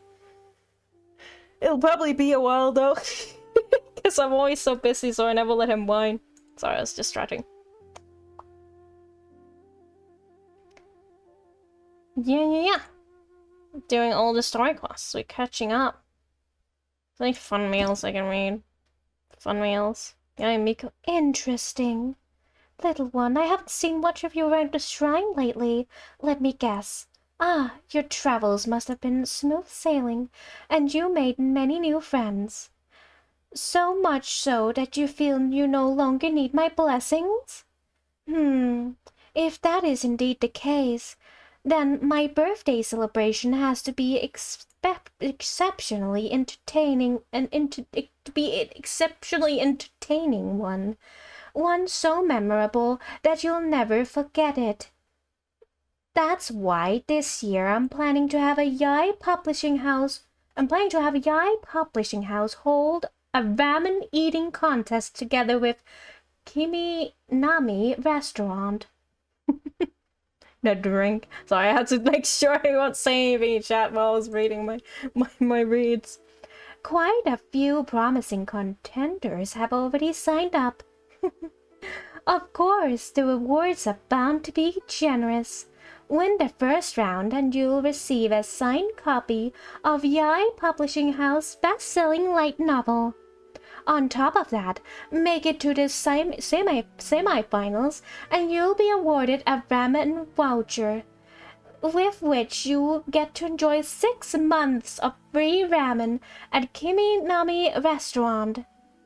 As for the grand prize, well, you'll just have let's just say it's a little something that I've personally prepared. Little one, I'm sure you and Paimon wouldn't miss on such such a delightful opportunity for the world, would you? Paimon definitely want like the free ramen. Sure, they're a pair. They go together. It's the last day of Paimon. Fine, I'll do another freaking letter. This morning, I received some desserts from Miko. She told me she is going to stir things up on her birthday and told me to seize this opportunity too. Though I am not particularly interested in any lively occasions myself, the fleeting moments— why is everything in quotation marks? The fleeting quote-unquote moments spent together shall gradually make up an irreplaceable eternity, quote-unquote eternity. Thus, the significance of celebrating one's birthday lies in creating new memories with their cherished ones. Let us meet at Hanamisaka? Yeah. Let us meet at Hanamisaka, then. We can share about our experiences since we last met, and witnessed how Inazuma continues to move forward, unsharing in a new age, moment by moment. However, I find myself perplexed. What is the difference between rock and roll dango milk and regular dango milk? Fine, fair. No more, no more. Only so much in one, though. Only so much. Making squeaky glasses. Meh. That's that. That's all I have for you today. Sorry. That's all. I think I could have done I's voice better. A's voice. Have to like bring it down, like a little bit lower. I impersonated everyone but Jolene as in Jolene's outfit. Everyone has been like voiced. That's great. And I'm also losing my voice for doing all those voices. Anyway. Thank you very much for stopping by today. It has been a pleasure having you here today. A's voice, not A! Oh no. And how do you actually say it now? Now I don't remember. Now I don't understand. Tuesday we'll be playing more Honkai Star Rail. There we go. Forgot the name of the game. Thanks for the Genshin Impact. Thank you for stopping by. Thank you. And thank you very much for sticking around. Also to the Lurky Lurkers and the Bot Watchers. Not the Body Watchers, I won't say that. But yeah, I like this story because it was fun. It was just a bit of fun. Even if they didn't, they had to put something realistic in there. They couldn't just oh yeah, the gang just do some role-playing games and have a good time. Like, they couldn't just do that. But I thought that was very fun. Yeah. But thank you very much. If you'd like to join me for a raid, I would appreciate it. I don't know if we'll finish Penacony next time. Anyway, here are the break messages for those who would like to join in, as always. Good night, all. Have a good night, Martina. Thank you. Thank you for the Genshin stream. Thank you. I say to you, thank you for stopping by. And I hope I'll see you next time. Have a good night to those who are going to bed. I mean, have a good rest of the day to those who are leaving. You know how it is. That's not what I meant to. Why do I keep clipping random stuff? I keep clicking that button even if I know it's not the right button. I just automatically go there. Anyway. Will the Phil learners playing some Minecraft? Yo, I love my Minecraft. So what they're up to. I want to see what they're up to. Minecraft, you can do so many different things in Minecraft. That's always fun. But anyways, thank you, Mod. Thank you, Mod. Thank you, Mod. Yeah, so I think we'll send our raid over their way. But yeah, thank you again for stopping by, and I'll see you next time. Next Sunday, we'll play more Genshin Impact. We'll do, Sijuin story? Yeah. Unless there's an event, then we'll do the event. I don't know when the update, when event happens. Or if there's any, like, big events. I didn't really watch the mod. You did mod things. That's true. That's true, Mod. You did mod things. Whether I said mod as in moderator or mod as in modkib, we don't know. That's the fact. You know it is. You know it is. But yeah, thank you, and I'll see you later. Bye bye. Good night. Bye.